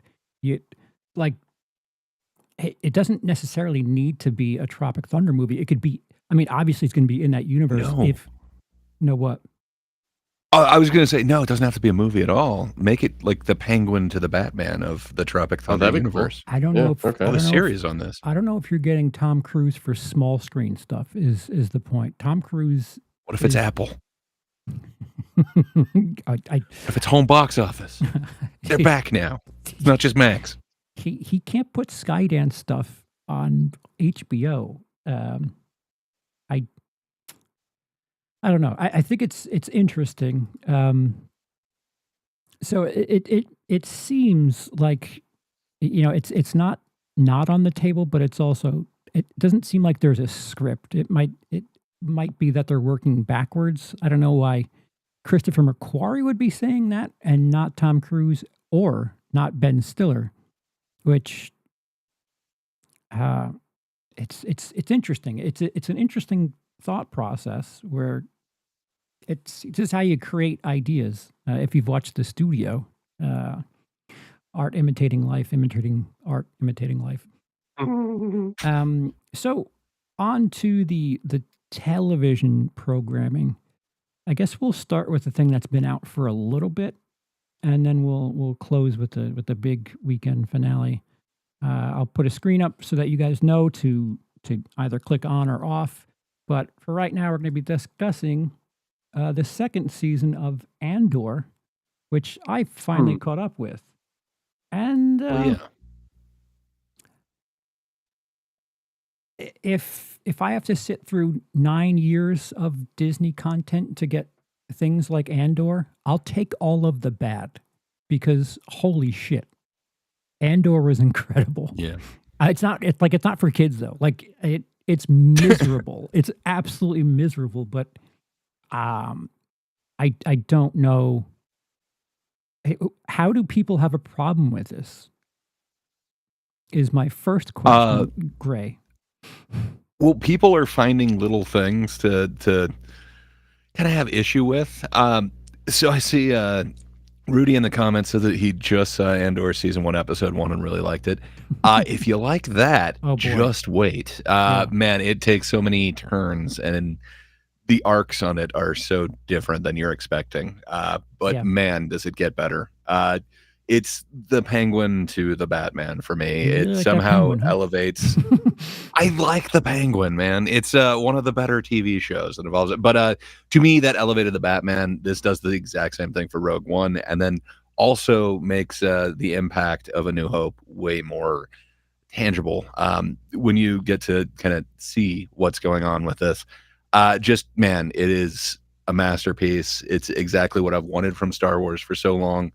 There is politics in it, but in a way that doesn't put me to sleep. We get to Right. see the Senate, but oh man, just every single arc in this works so well for me. I think other than Empire, the 2 seasons of Andor and Rogue One are my favorite. I guess you'd call it trilogy, but it's kind of weird because they are lumped into kind of their own trilogy inside each season of Andor. So however you want to break that down, these 2 seasons in Rogue One, I think, are my favorite aside from Empire. Just, man, I couldn't echo what you're saying more about. I will suffer through a lot of really bad, like, okay, fine, give me Ahsoka, give me, I guess, even the Solo movie, I'll suffer through. I guess I'll watch the Obi-Wan thing, but man, it better lead to something like Andor. I'm glad. So it sounded like the Arc 3 was the last thing that they had reporting on, so that would have been episodes, I think, 3 through 9. That came in number 2 to what's the Netflix one, like 4 seasons or something, was the number 1 I streamed. thought it was You. No, the Netflix series called You. There's like it's a Dexter ripoff type thing. It's not The a Dexter other ripoff. one was like, fair enough. Anyway, in the streaming numbers, it came in like 2nd, so that is awesome to hear. Because at the beginning of season 2, it was not getting a lot of attention, and then season 1 also kind of got lost, and people had to kind of hear about it. So I'm glad it's taking off a little bit more. I can't wait to hear the numbers that come in on the final arc of season 2. But man, actual good Star Wars, and it's been a while since we've had that. Lindsey, thoughts on Andor? I never even finished Andor season 1, for the record. I liked What? it a lot. I just never I literally don't have a good excuse for why I didn't. I was enjoying it. I got distracted. I never went back. So I need to catch up on this badly. But by all means, let me have it all. Like just make me feel worse for not finishing it. I do not like Rogue One. I if it wasn't for Rise of Skywalker, I would consider Rogue One the worst Star Wars movie. But what I saw of Andor was really good. New I just science never project finished it. for you. Yeah. Watch Andor season 1, watch Andor season 2, then watch Okay. Rogue One, which a lot of people are doing. It kind of puts it recontextualizes it, if you Right. will. But man, it really elevated it for me. So, Gray, I guess I'll point this question to you then. I feel like if you can do politics and like stuff that isn't lightsabery shit, like Andor made me appreciate prequel stuff a bit more. It's like if a lot of I understand that this is 24 episodes. You can't get this done in 3 movies. Like a lot of this is just kind of grinded up, and there's heists. There's like just things that are very contained in their storytelling, but they cover like the boring shit of political thrillers, but they do it in such a fashion where it pays off, and you understand the hierarchy of things. I think without the prequels, we don't have this type of storytelling, but it makes me want them to have this type of storytelling. Don't release it in a movie.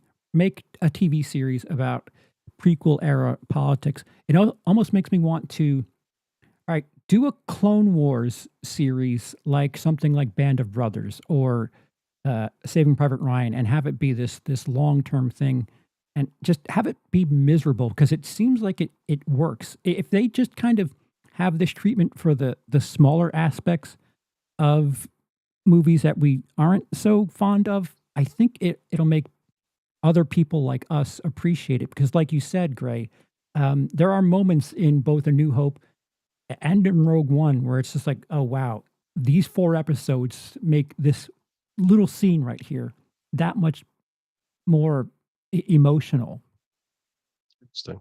And it gives it so much more, it fleshes it out. Like, man, I kind of didn't understand why they got such big actors for kind of such small roles. Like, for instance, Forrest Whitaker, like, why did he have to be there as Saw Gerrera? Like, it didn't make a lot of sense. And then just, man, were they able to kind of really flesh that out in this Andor series. And, Yeah. Man, it just adds so much depth. And then also Jimmy Smits to Benjamin Bratt, just kind of letting you see what was actually lost there in A New Hope. It just makes a lot of things more impactful. I just can't say enough. Go see it. You'll enjoy it. I don't want to ruin anything for you. Yeah. Nope, it's already ruined. It doesn't go where you think it's going to go. Yeah. So there's one thing that I purposely avoided, because I was like, oh, I want to be as fresh in the experience as possible. But there were complaints that I saw that people had issue with SA in the 2nd season of Andor, and I didn't see that. I mean, I feel like that's, but I mean, from where it starts, like there is essentially a red light district in the Imperial space, and that's kind of where everything kicks off. How would you not see that something like this would happen with people who are becoming authoritarians, who are abusing their power, where it's very cutthroat, and you're always trying to undermine the person above you and get one over? It feels like intimidation of that kind would also be a thing in this world. So I don't know. I didn't have an issue with it. I thought it was somewhat tastefully done as far as some of the horrible movies that you've made me watch. I forget, Gray. What was Anakin when we first meet him as a little boy? What was his father Annoying figure? What was the title for him? Is it Watto? Yes. What was Watto to him? I believe Master, much like Master Cassalius. Oh, okay. So he's a master. So we had slavery. Princess Leia, while in Jabba the Hutt's possession. I don't know what you call that, but that seems pretty above children's The action heads. figure's called Slave Leia. I know that. So and iconic. And Anakin eliminates children in episode 3. Mhm. So, like, Younglings. it's it seems like we're trying to pretend that certain things don't happen, and we get, I don't know, just flabbergasted when the mere reference to something happens where it technically does not happen. And her storyline for like the entire series is that of PTSD, and it's Yeah. And it's go ahead. It's fun. Not fun. It's awesome the depths that they're willing to go in this. I didn't think that we'd actually see like addiction in Star Wars or anything like that. Like, of course, they had like the death sticks in the prequels, and Qui-Gon magically makes somebody no longer addicted to death sticks. Cool. But man, they're actually willing to go to some dark places in this, and I didn't expect that we'd see that in this. Gray thinks PTSD is fun. Remember that. It's kind of cool. Get you some. Kind of cool. Like reliving memories and moments from your past all over again. It's kind of like time travel in a weird way. Yeah. I just think that the hype or the outrage is silly because it's it's not like it's not irreversible. You don't see 10 minutes of a hut. Pardon for a split second. Oh, Marcy. Hey, people. Oh. Hey, Charles, Lindsey, and Gray. It's been some time. I've been busy with my dad's funeral, but I'm back for now. Haha.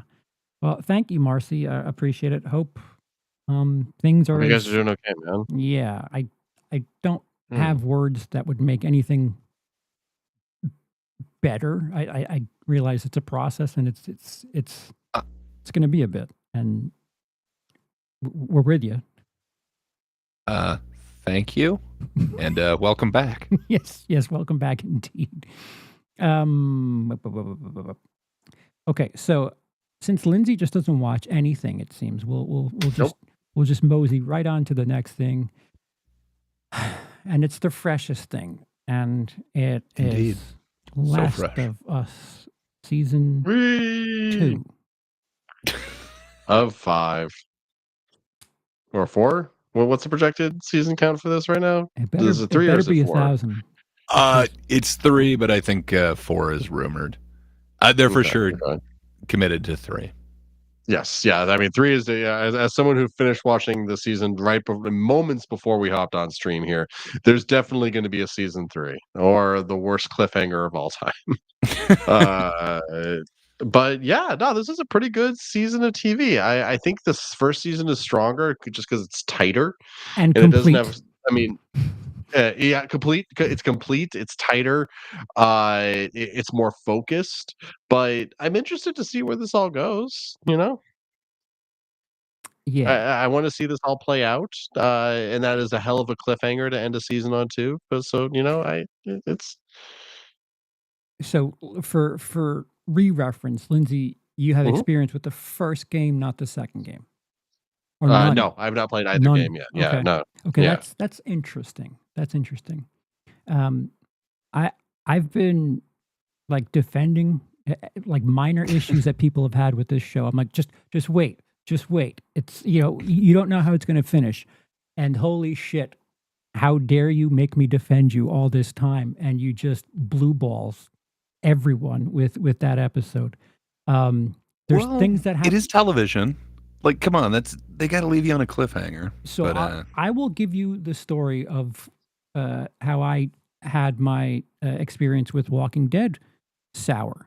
They had that cliffhanger at the end of season 6, I want to say, where Negan held people in a circle and eeny, meeny, miny, mo. That pissed me off. I was there for the next episode and watched what the next moment of that scene was. And after that episode, I said, now I'm done with this show. Thank you and goodbye. I realize not everyone is like that. Clearly, Lindsey is okay with what happened here. For as much as what I experienced... He's okay with the incident? As much as what I experienced in the beginning of this episode. It's wild because there's really emotional things, and like with the Jesse character, they're really setting up his parallels to another character that we meet later in the episode, and some of the discussions that Jesse and Ellie has, like knowing what I know, what happens in the game, it was just like, oh, they're going to do the thing, and it's going to happen in this episode. It feels a little rushed, but oh boy. And then they decide to rush 4 more things into the episode, and I don't know. The emotional stuff was emotional. There's the mirror scene where Ellie comes across 2 people, and finds out the hard way that one of them is with child, and that was just brutal. That was gut wrenching, and then we still have yet another scene or 2, and it's just like, how much are you trying to squeeze into this thing before ultimately giving us something of a quick shot, a moment that happens, and then like a pseudo flashback and credits. And so the last thing you see on screen is what's happening with a character we haven't seen in a while, and it's where they were 2 days prior, and that's it. Well, it does kind of set up what the next season is going to be. If they just left it as the cliffhanger, just, it goes out on a bang and then just black screen, and then they just start up next season and we're, just from a different POV, I think that would be way too jarring. So I don't know. I kind of understand why they're doing that.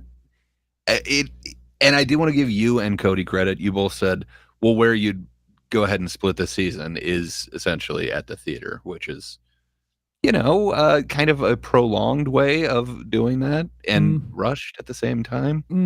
I don't know. I've got mixed feelings about this season. Like, they are doing the TV cliffhanger thing. I guess I don't fault them too much for that. I think it is kind of smart to set up that we're going to go into the other characters' POV, Sure. and I kind of support that. Sure. But man, there's some things that they changed from the game, and I don't know if they did it for the better. No. So it's not. Oh, sorry. Go right ahead. I don't know why you have Ellie experience the Seraphites in that way, in such a rush job, where it's like, why are you squeezing this in just to be like a 5-minute thing where she escapes? Like, if you want to do that, save that. Why are you putting that in there when you have like no time? I'll say this: if somehow, because they didn't say season finale, I noticed that a couple of times. If they do some sort of Sopranos season 6 thing where they come back with the second half of season 2, where we have 7 episodes of the tail end of season 2, it might be a little bit more digestible for me, but it seemed like they were trying to cram. They're not. Mm-hmm. From seeing the behind the scenes stuff, this is the end of this season. They're not coming back with a part. I mean, that is essentially what season 3 is going to be. Sure. Yeah. There are choices that were made. Like, it's wild because there are things that happen in this last episode that, like, dude, I was choked up. Yeah. When the woman pulls her shirt over, and it's just like, oh, and then Ellie's face is like, how do I help? And whatever the hell she was saying was just like nonsense. That was brutal. Well, doctor speak. Yeah. Yeah, she's like, is it out yet? Is it out? And she's like, oh, no. Yeah. And the fact that she couldn't tell that the child wasn't out yet is what got me. Mm-hmm. Like, she was so far gone in that moment. She couldn't feel it inside her. It didn't register with her. She wasn't feeling the pain she be feeling. Like, that was haunting, man. And they kind of set that up with the Dina and Jesse thing too, where he's gonna push the crossbow bolt through instead of pulling it out, because if he pulled it out, he would nick her artery. She'd go out real quick, and then that paralleled with the next scene. They do kind of do these fun little, not fun, I guess. I'm calling everything fun. They do these little setup payoff things that are interesting. I'm not sure if they're as much of a payoff as one would hope or whatever, but yeah, Hell yeah. We got another one coming. Master Casales, did Nice. all of you play the game? What did you think of the show compared to the game? We'll get to that just split second. Marcy, you get another one. Fuck it. I have recently watched Good Time and Uncut Gems by Josh and Benny Safdie. Ooh, I the would Safdies. say they are maybe one of the most unique directors in Hollywood with their grounded storytelling with the docu-style and not really a film. That's interesting. Yeah, Just wait I for need to see the. Hidden Gems. Oh, Uncut Well, yeah. they're gonna Gems. have a new one coming out real soon. Is it the Crushing Machine? No, I'm Yes, forgetting what that yes, one's called. The Dwayne "The Rock" Johnson film. That's based off of the documentary. Mm-hmm. Blah. So good Lindsay's not a fan on storytellers. principle. Very. I'm done with The Rock. I want to I see what think, they're gonna but maybe do. that's just me. Oh, The Rock. I thought you were saying now about the Safdies. I was like, really? Yeah, no, I No, want to see no, what no, they're doing. They're It interesting. seems interesting. Yeah, for sure. Yeah, no, I agree. I think we all need a break from The Rock. Like we all just need to put it all on hold. We all just need to see Well- different people for a little while. Live action Moana, though. I mean, Mm. come on. But as far as our familiarity with the game, I played the first one. I have not played the second one, but I watched when there was controversy. What was it, like 5 years ago or something when it came out?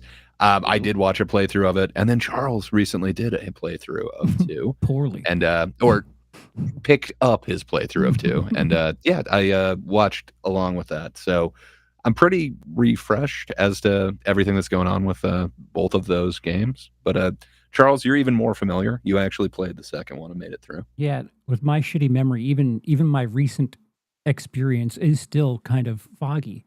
But even with my crappy memory, I've noticed that there's been changes. The order in which Mhm. things have happened, it was a welcome change of pace because as much as I enjoyed the second game, there would be like things that I would alter slightly. But I was kind of okay with what the show has been doing. I enjoyed the game, but it still could use improvement as far as I was concerned. And the show, if you watch my little, if you have 10 minutes, you can watch me each episode, my little shorts, and You should do it on repeat while you're sleeping. yeah, 5 minutes. Just they're little 2-minute things. I've been about See, Lindsay's getting into it. He's about to turn Oh, yeah, on. no, the spirit of the show. Lindsay yawning 5 times in a row. I apologize. Yeah, I'm a little tired today. Sorry, I pointed that out. 3:35 a.m. where I am. What are you doing? Okay, fair. What is sleep? That's what I'm doing. But yeah, they've changed a lot of things.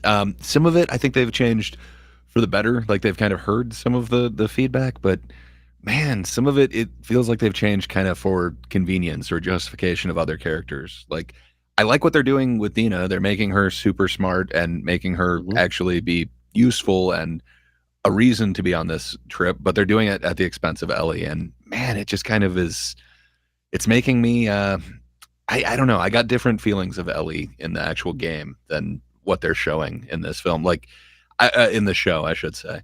It doesn't feel like she's on this revenge mission. It's like they're, on this friend's girl trip, and then all of a sudden they're doing teenage stuff, and they're having fun. But even in the alone moments, I'm not getting that Ellie is on this revenge mission. Like what they did with Abby, they showed that she's having these nightmares, these reoccurring thoughts that she can't get out of it. It's consuming her, it's driving her. And I understand Ellie's not fully there yet, but you could show glimpses of that. Even in her alone time where I think it's episode 5 where she's on the stage and she starts strumming and she gets through the first line of the song and then can't finish from there. It just kind of goes to sadness. I don't know. I guess I'd like to see something out of there that shows like not only is this pain, but she's going to do something about it, where I'm not getting that from her. And then they keep taking the kind of usefulness, the triangulation, the listening on the radios, all this stuff, and kind of putting it on Dina so that she's the one who understands that, we need to be quiet. We need to actually be somewhat covert in this. I don't know.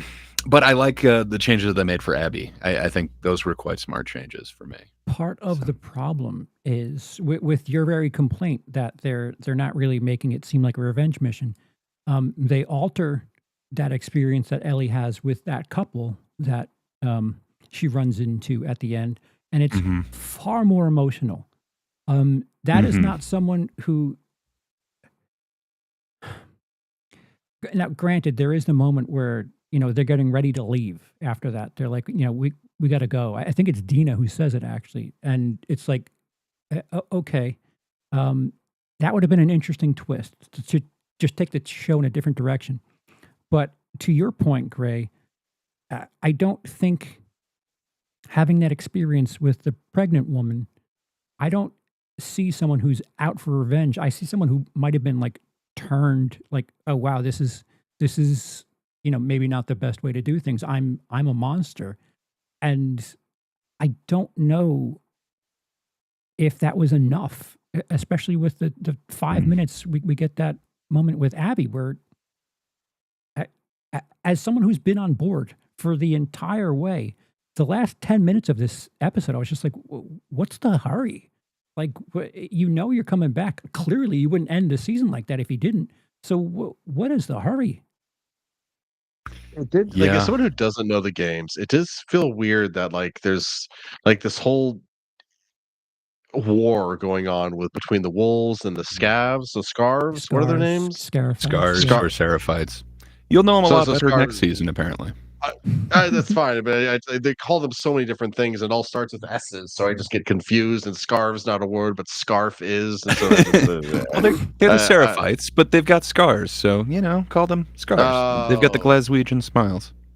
Okay, that makes sense. But like that's all going on in the background this entire season, but we don't flesh that out at all. We don't really get to know, like it like we get a little bit, but like it's. I feel like. I don't know. Like we a little more would have been nice. Like 20 minutes. Why is this? 20 minutes into the episode, we're talking about how important Abby is to that group, and it's like we don't. Like, what are you telling us that for? We don't have that information. You're out of time. Don't be telling us shit we haven't. We're 3 days back now. You're gonna see it. Bullshit. Get out of here with that noise. So that is one thing that Druckmann and I can't remember the other dude's name. That they did say, like in the podcast or whatever that they're doing with this, is they've set up a whole bunch of promises with this. One of them Seraphites, one of them is Abby, and they will explain it all next season. You know how well promises work for Joel. True. But that was a great episode, by the way. That whole flashback episode was incredible. I loved that so much. That sorry, that was a good episode. Go ahead, Gray. I kind of think that where they placed it, though, isn't the best. It seems to just kind of, in between this weird Deus Ex Machina episode and then this other one, all of a sudden we're going to go to these flashbacks where it suddenly puts in context some of the things that we've seen earlier in the season. But in the game, the flashbacks are all peppered throughout. And then one of those flashbacks is almost the very last scene, which is really weird kind of how they've changed all of these and then put it into one. I don't hate it. It is strong. It's a interesting conceit that they're using like Ellie's birthdays as these kind of points to jump through time. I don't hate that. It is kind of an interesting way of doing it, but man, if you put that as like episode 5, it would put the payoff of like when she's on stage, when she's trying to get through that song and she can't quite do it. I don't know that you're setting the payoff way before you've done the setup. I don't know that a lot of people are going to necessarily rewatch this and look at that. Like there's a lot of scenes that are kind of set up that way that all of these flashbacks kind of go to. And then the way that opens too, where it opens with the flashback with Joel's father and how he's willing to lie and take credit and protect people even from the beginning. And then that sets up I want you to be a little bit better. Man, all of that could have worked so much better if they had kind of changed the order of it. So maybe even start the season off with that flashback to the father, so that you kind of get this whole idea. Part of the problem with the game is, when you get to this moment, you can just keep going. Like you pick up the controller and, maybe go take a piss, get a drink or something, and you just keep going. This is a very odd place to put a cut like this where we have to wait. I'm curious to see, like, as someone who's watching it live, it's jarring. But if you're watching this 3 years in the future and you get to pick up and watch the next season, like, is it really that jarring to someone who's just like binging it? Is, I guess, my question. Adam says, as a fan, dragging the story out is pushing it, in my opinion. I would agree with that. Marcy, I just want to add, of course, Good Time, Heaven Knows What, and Uncut Gems are films, but they feel more like documentaries than classic Hollywood films. I also want to note that Safdies, they tend to cast against typecasting with their movies, which is quite refreshing. Robert Pattinson's Getaway to get more serious work was Good Time. And the same with Adam Sandler and The Rock. Well, The Rock, I don't know if that's an escape from classic Hollywood. The Rock is trying so hard to be a thing that I don't know. He will be a thing. Yeah. I think I called it the crushing machine, but the smashing machine. It's going to be a thing, okay? You're going to love The Rock again. Well, He will win you back. Well, I mean, yes, I to what Marcy's saying, I agree that they're trying to use a talented and creative film crew there, a duo. Like when Sandler, during the Oscar season for Uncut Gems, he was joking. I'm almost sure of it, but he said something. If I don't win awards, I'm gonna keep making shitty comedy movies, and it's just like that makes it seem like you're only doing this for the awards and the accolades. Which The Rock, I don't know anything that He's says. got some range. Watch Ballers. He's got range. What? Oh, is that a show? Yeah, it's That's his the show that football he show. produced and starred in. And, he played an addicted former professional athlete who's now the representative of many athletes. Lindsey, back to Last of Us. If you could... Oh, I want to trash on The Rock some more. No. If you... give me a grade for the second season as someone who has not experienced anything as far as the game is concerned.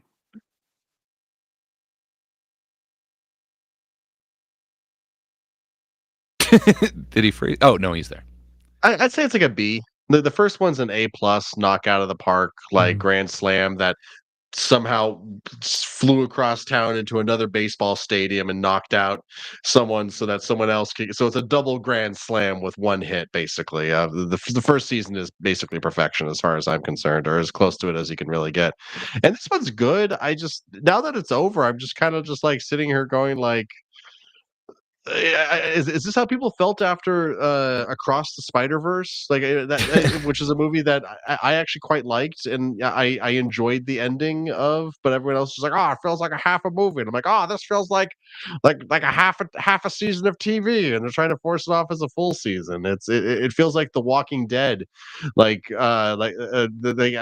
seasons always be split in two. Like this feels like season 2 when they open the barn and they kill those zombies in there, and you see the little girl. Spoiler, sorry, but and then they break for a few weeks and they come back and there's more episodes, but we're not breaking for a few weeks and coming back with more episodes. I'm assuming it's going to be a year before we have more episodes. So I think I heard it was 2027. The longer we wait, the less comfortable and less patience I have for this shit. I mean, and it is what you're supposed to do with television. You leave them on a cliffhanger so that they want to come back. No, HBO is different, man. They always take at least 18 months. Well, it's not television. It's HBO. You fucking again, 2 seconds too quick for me, Greg. But yeah, I mean, fair enough. Like the first one is something special, and it is a complete story, and they did the complete game. It's always going to be something amazing, but what they try to do with the second one, so they couldn't tell the story in the same way. I think you must know kind of the way that they're trying to tell it in the game, Lindsey, or at least part of it. But they actually put you in Abby's POV kind of quickly, and you don't get a lot of explanation right away. So I don't know. I thought it was like halfway through the game. And does it start with her? Or? It doesn't start with her, but it's not exactly like it's halfway through the game. You're all of a sudden Abby. Cool. So it's kind of interesting, and they don't give any sort of explanation. You kind of find out things along the way. Even some of these flashbacks are like some of the final scenes in it. So it's really kind of interesting. They've changed the way that the story is being told a whole lot. And I don't know that necessarily works for me. Like they've made some weird changes, like the spores thing. I don't know why they brought it back for just that part. And then, man, it seems like again, like just so much Deus Ex Machina for this. Like they just get out of it because like they've never really encountered spores before. She doesn't know if they're gonna like stay on her clothing or anything. Apparently, she's immune to it, but she immediately goes to other people who aren't. So I don't know. Does she know that it's not like I get it? It's raining outside, so in theory that would wash some of it off or whatever. But I don't know. It just seems awfully risky. It kind of is treating this. I don't know. I was hoping the payoff for the spores would be so much better. Like it looks so cool. The sets are amazing. I like the idea of these spore breathers, but like that's it. And somehow they're kind of treating it like we know everything that's going on with it. But supposedly this is the first we've ever been introduced to it. Just, man, I was hoping for more payoff on certain things, and then some of the characters to Yeah, it's weird that because was they're doing one. so much characterization and so many parallels between all of these. I guess I was hoping for a little bit more of what I thought the main parallel is supposed to be. I definitely do hear you because I thought it was an interesting choice to leave the spore stuff out of the show because again I haven't played the games, but I know a little bit about them. Like it made sense at the time. If you're paying Pedro Pascal can only be on so many shows where he has to cover his face all the time, and if he has to wear a gas mask for half the show, that's I get it. But then it is Yeah. weird to bring it back in and then not really do anything with it. I do like the idea that the cordyceps are evolving. Like we're seeing that throughout the season. Like we got the smarter ones that are trying to do hunter stuff, and right before the big attack on Jackson, they were like doing the pipe work or whatever, and then like this cordyceps vines were like growing through the pipes and Mhm. stuff like that. So they're very clearly communicating that the cordyceps are evolving, and I like that, but and I'm sure that they'll do something with it in season 3. I just wish that they had done something with it in season 2. It makes me wonder, like watching this show like this, is this like what my D&D players feel like when I'm trying to be clever and set something up for later, and they're like, "Wait, Lindsey, what about X?" I'm like, "No, it's gonna come back later," and they're like, "No, but do it now."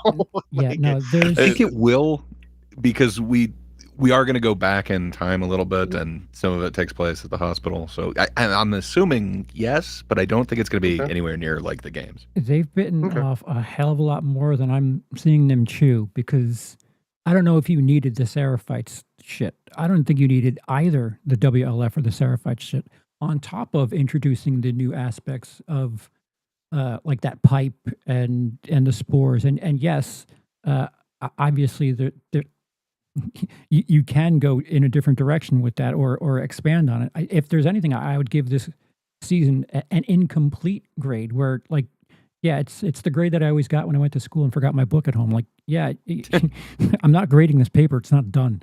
I got some catching up to do.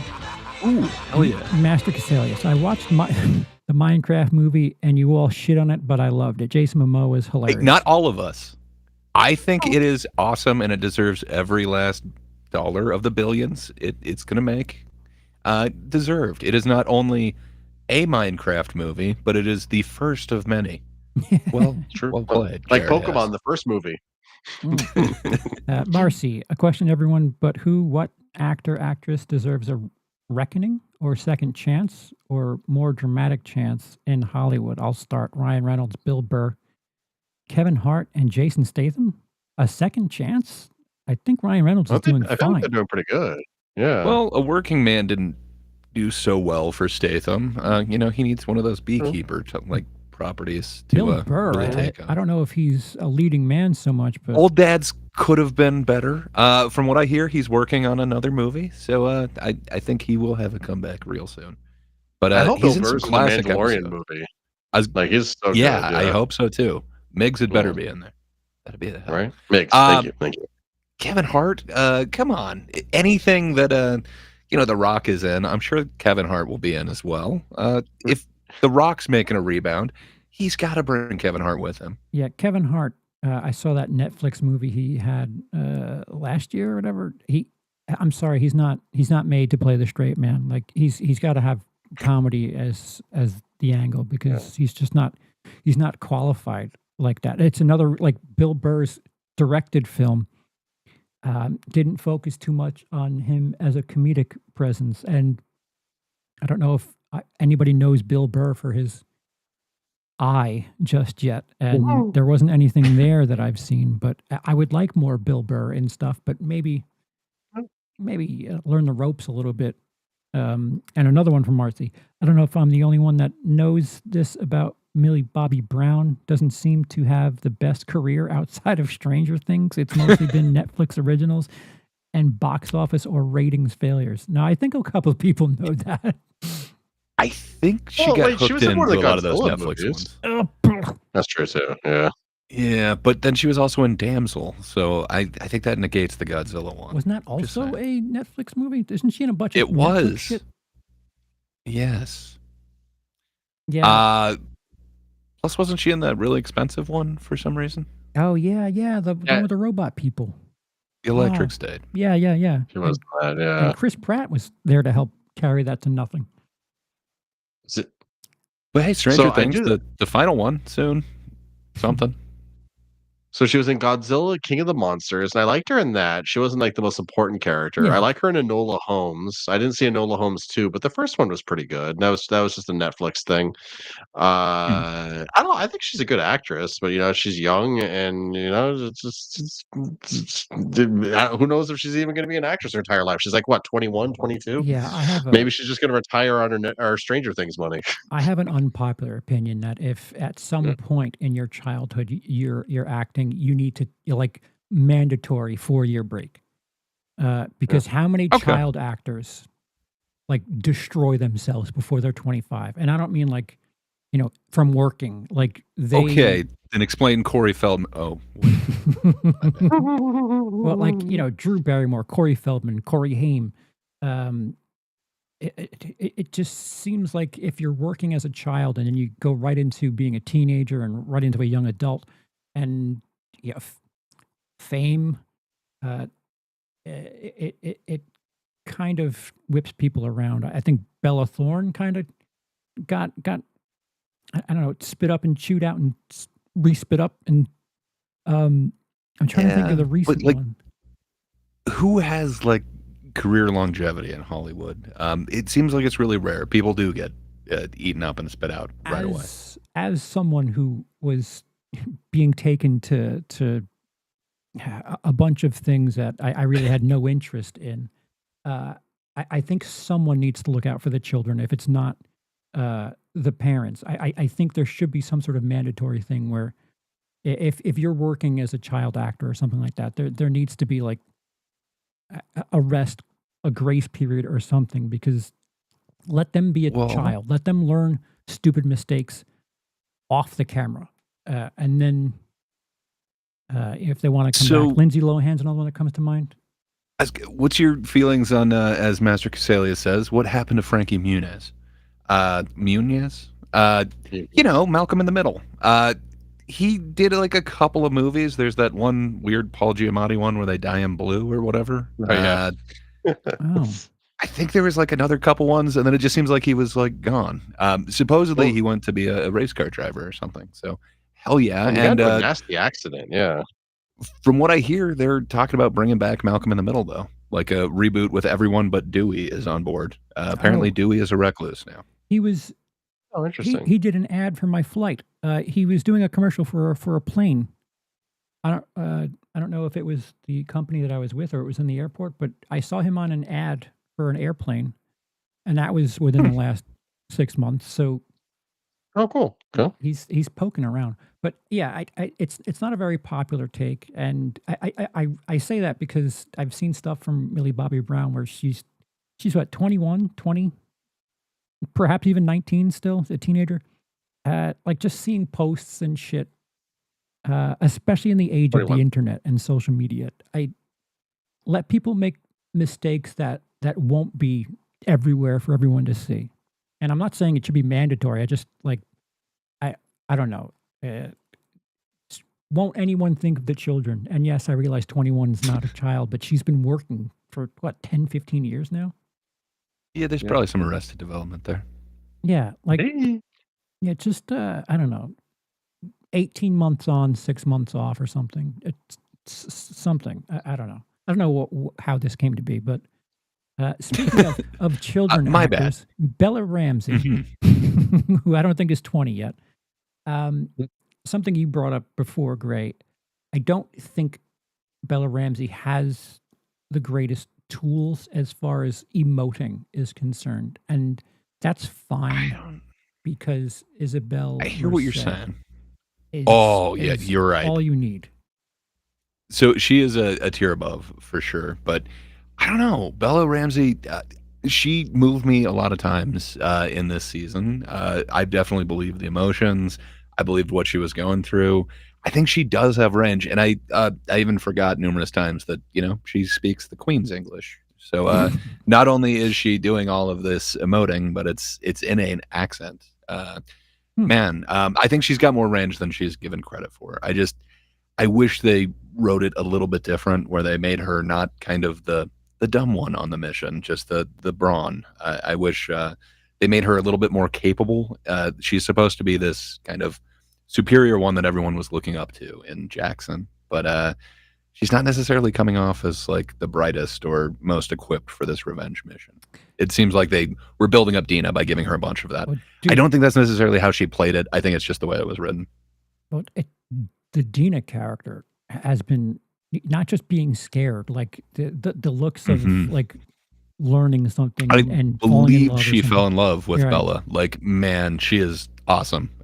She deserves every bit of accolades. Yeah. They really built up that character in a great way. And due to that, I feel like it makes the divide that much wider, where it's just like you have someone who's just knocking out of the park. And I don't know, Mm. Lindsay, how do you feel about the emoting?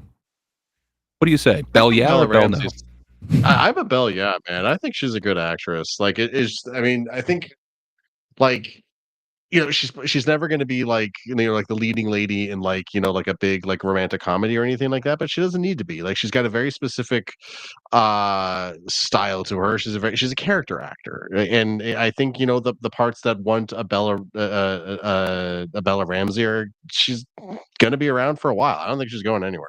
I could be wrong about that, but like she's the star of two of the highest rated TV shows of the last 10 years. Like that's unless she decides to retire, which she probably could after The Last of Us. Like Mm, I think she's going to be around for a while, whether or not people like her or not. Like and yeah. does she have the best emoting? I don't know, maybe, but she's also still kind of a child. So, give her a little bit of time and things like that will work out. Like there's so many cute moments in this show between her and like Pedro or her and Dina. I'm blanking on Isabella Marced, where it's like her just being a dork or her just like having fun with them there in the moment, and that bleeds out of the screen to us, the audience, and it comes across as really genuine and real. And maybe that's just when she's playing Ellie, because she definitely wasn't like that on Game of Thrones. But she was kind of a little badass on Game of Thrones, so it's a different character. So Also, I think she's got a crazy career ahead of her. the flashback episode, like you didn't realize just how well Bella Ramsey was doing as playing like an arrogant, shitty teen until you got to see Mhm. Ellie as a younger version, like when they go through the birthdays, and she's kind of a kid, like But yeah, working up the courage to actually bring up like her doubts. right. When it feels like she's giving a speech or actually having a conversation, then you realize that no, she's just like trying to work up the courage for it. Same thing with the Joey Pants part of it, where it comes to you swore and he didn't Yeah, swear her in eyes that just scene. The filled with swearing tears. was, Yeah.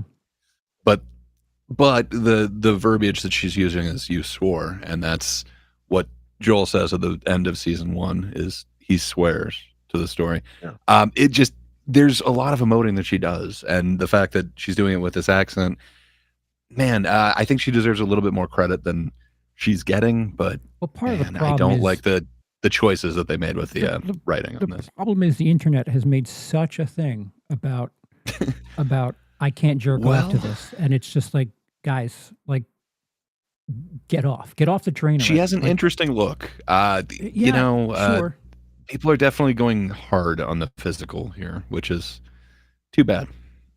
yeah, It's pretty shitty. all right, like once or twice or whatever for the moment, like fine, but It really seems like a pocket of the internet. When they get a hold of something, they just don't let go. And I don't know, when are we going to learn from things like Jake Lloyd or any of the Star Wars actors? I mean, you pick your Ahmad generation. Best. Ahmad Best, The Last Jedi. There's a couple from that. Like, it, Yeah, leave Ryan Johnson alone. The internet. He's an artist. no, I was talking about she killed her own Instagram account because of the Oh, fuck oh my God, Kelly Marie Kelly Marie Tran. Tran. Right. Yeah. Yeah, like it, I don't know. It's not what being a fan is, and like you're not going to make things better for yourself. Like, oh, I can't. This Ellie isn't attractive, so I'm just going to keep fucking talking about it. And it's like, yeah, that's not making things better. You're just making the rest of us fans look like fucking lunatics. Like, knock it off. Shit. The rest of us, the sidequel to The Last of Us. Marcy, Jonathan Majors could come back acting wise. He was very promising for what he did. I'm devastated about the whole thing he was involved in. Yeah, I don't have all the details on that. But a lot of it, so I kind of followed it. I'm not an expert by any means or anything like that, but it does seem like he was acquitted of some of it. And, he did have a pretty adequate defense. People have come back from a lot worse. He's not spending time in prison or anything like this for this.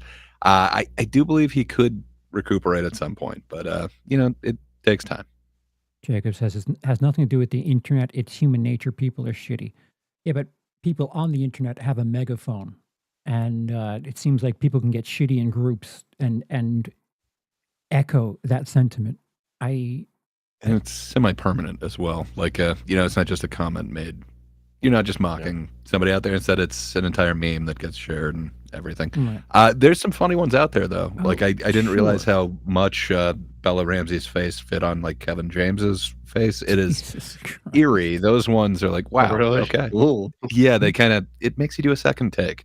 It's kind of funny, but at the same time, man, it would suck to be a 19-year-old and just getting nothing but that on the internet. This also goes back to what I was talking about, where, like, I don't know, maybe taking a break, maybe having like a therapist, a counselor on set for shit like this, so that, as you're growing up as a human being and you're dealing with working while also being on the internet, while also having a social media presence, like that's a lot to be throwing onto the pile when you're also growing up and going through things that, I don't know, I don't think anybody wants to go through just on its own, let alone having all those things stacked on top. I don't want to be a teenager again. That shit sucked. Definitely not. Marcy says, I don't think hating on Bella Ramsey's appearance is fair, but I would say if you had to compare her to the show and game Ellie, she's far of her likeness. It's not even close. Yeah, but like the casting's done. For sure. Like if you don't want to watch the show because she doesn't look like Ellie, then that's it. Yeah, they're not going to recast just because people put her face on a fucking balloon or some shit. Like, but how about we judge the acting now? Like, okay, she doesn't look like her. Now what? Sorry, Lindsay. I kind of Pedro doesn't look like. Down. Oh, sorry. Pedro Let me doesn't look not like- speak over you. Oh no! I'm just gonna say Pedro doesn't look like Joel. Like, I'm again, I'm not an expert on the game, but I mean, that's all I'm saying. I'm done. Fair enough. All I was gonna bring up is, there was this trend of casting anybody from Game of Thrones, like just That's true. okay. Yeah. So we're doing a New Mutants movie. Let's grab someone from Game of Thrones. Oh, we need somebody to play, Phoenix.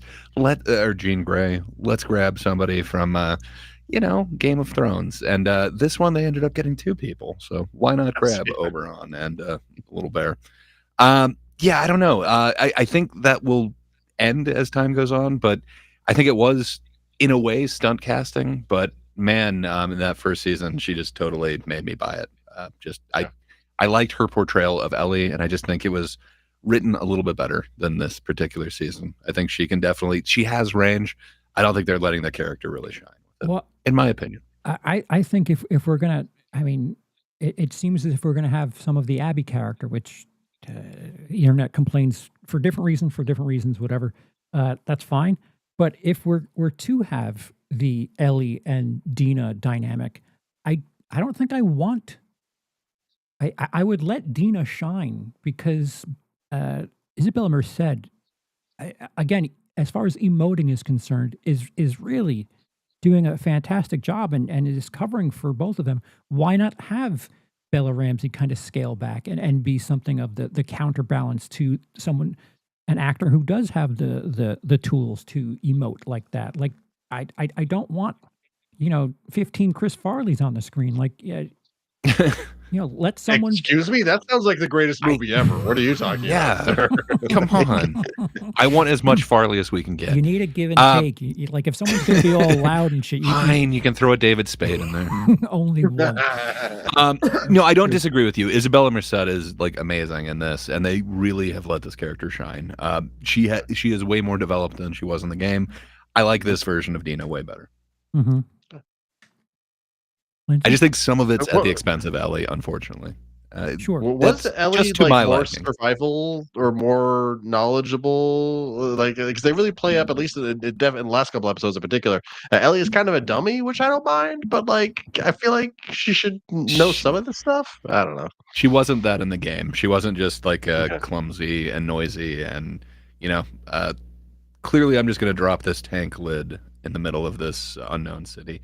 Yeah, that didn't seem like the character from the game, but in a way that shows that, okay, there's nobody around that we can see. Who knows who else is there, but that supposedly proves that there's not, infected or the wolves around. I hear some of these complaints sometimes, and it feels to me like people's complaints about characters is RPG shit. Like, oh, your XP isn't strong enough. You shouldn't be doing things like that. It's just, I mean, it's not what it is. But like every time I hear it, it's just like, okay, these are television shows and or movies where they're like focusing on emotion and characteristics like that. Not you didn't eat the 5 apples to grade up in the strength category. Like sometimes I think it gets reduced to like really scientific, mathematical things that it's just I don't think you can keep track of growth like that.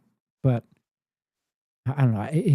I've been on the internet long enough. I don't know why I'm acting surprised, but they're going to complain about shit, and it just feels like it's the internet. Sure. But yeah, Jeffrey Wright though continues to be so good on this show.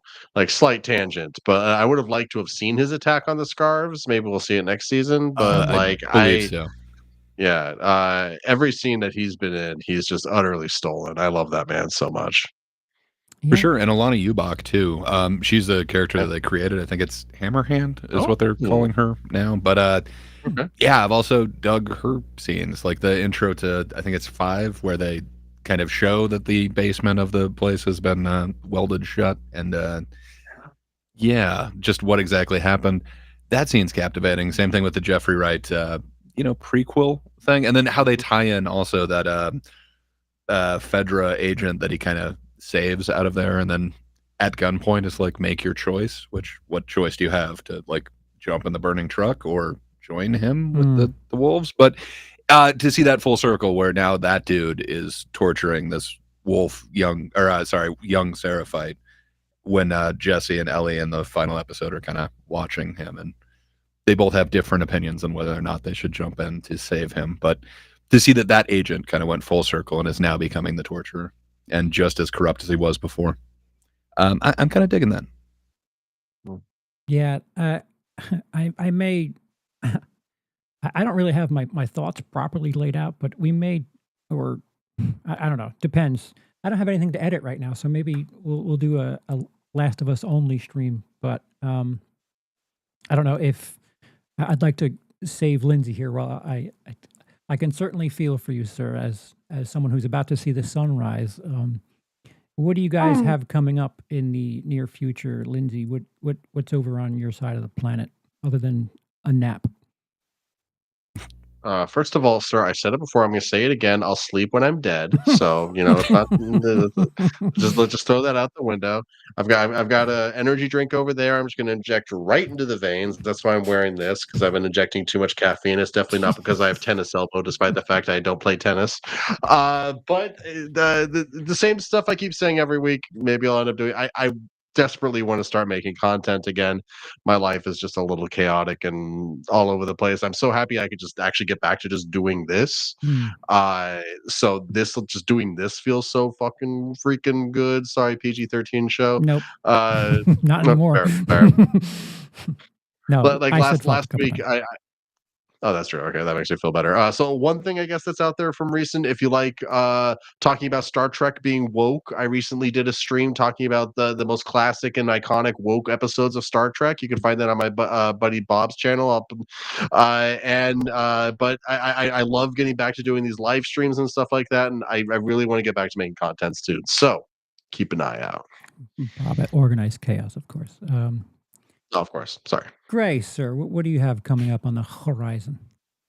Yeah, so I teased the new show would be launching this month. Turns out I am slower than I anticipated. So next month, June, it is going to be the Summer of Gray. It is awesome. We will be launching a new show, and I anticipate talking all about it next time. I see you lovely people. So yeah, you can always come by and sub, and then news content will be out there real soon. But yeah, it just has to get made first. Then it will be there. But hey, if you just can't get enough of me, and actually if you can't get enough of Charles, and even sometimes Lindsey, come on over to YouTube at That Darn Kidda for The Thinkers every Thursday. We think about stuff and such. And yeah, it's an international panel of people who disagree about everything, usually can leave amicably, not these last few times, but other than that, everything is great. Come on over.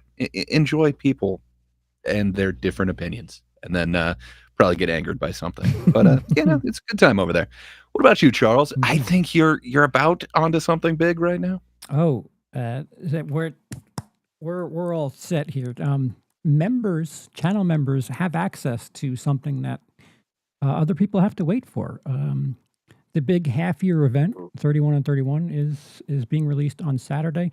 As of right now, my time slot is 2 p.m. Saturday. But if you just can't wait for that, channel members currently have access to the cut. Unlike last year, I am done and it's in the can and ready for people to watch. Unlike last year when it took me months. So yeah, there's that. But you'll see me live a couple more times, probably during the week for a myriad of reasons. I kept the Spot Fund link pinned in the chat. That's still going, and I continue to see doctors, and I don't think they're going on freebies just yet. So we will, you'll see some variation of this within the next couple of days, I would assume. Where was Charles on the last Thinkers? Glad he's not dead. I was at the very, very, very end of the episode, like Abby. Yeah, so. I'll admit to being selfish. We weren't on for the last couple of Sundays because I didn't want to forego my watching Last of Us. So now that is over, and I saved my Sunday nights for a show that really didn't pay off in the end. You had good times, but yeah, that's 6 out of one of the 7 reasons weeks. why I was okay. a full season, is very different than going week to week. But yeah, hopefully they stick the landing. Not always. But yeah, Sunday. Question before we leave. No. Did the way that Abby showed up at the end and she killed someone? I'm not going to say who for spoilers. Is that how it was in the game? Possibly. Possibly. Events happen much like that in the game. Okay. Interesting. Okay. Because I can't decide if I'm happy or how sad I am that character died. But I apologize. I cut you off. If we do end up doing the TLOU only stream, we could discuss that later. Okay. I'm down. Yeah. For Gray, Lindsey, and yours truly, we'll see you probably the next time we see you, it'll be a Sunday. So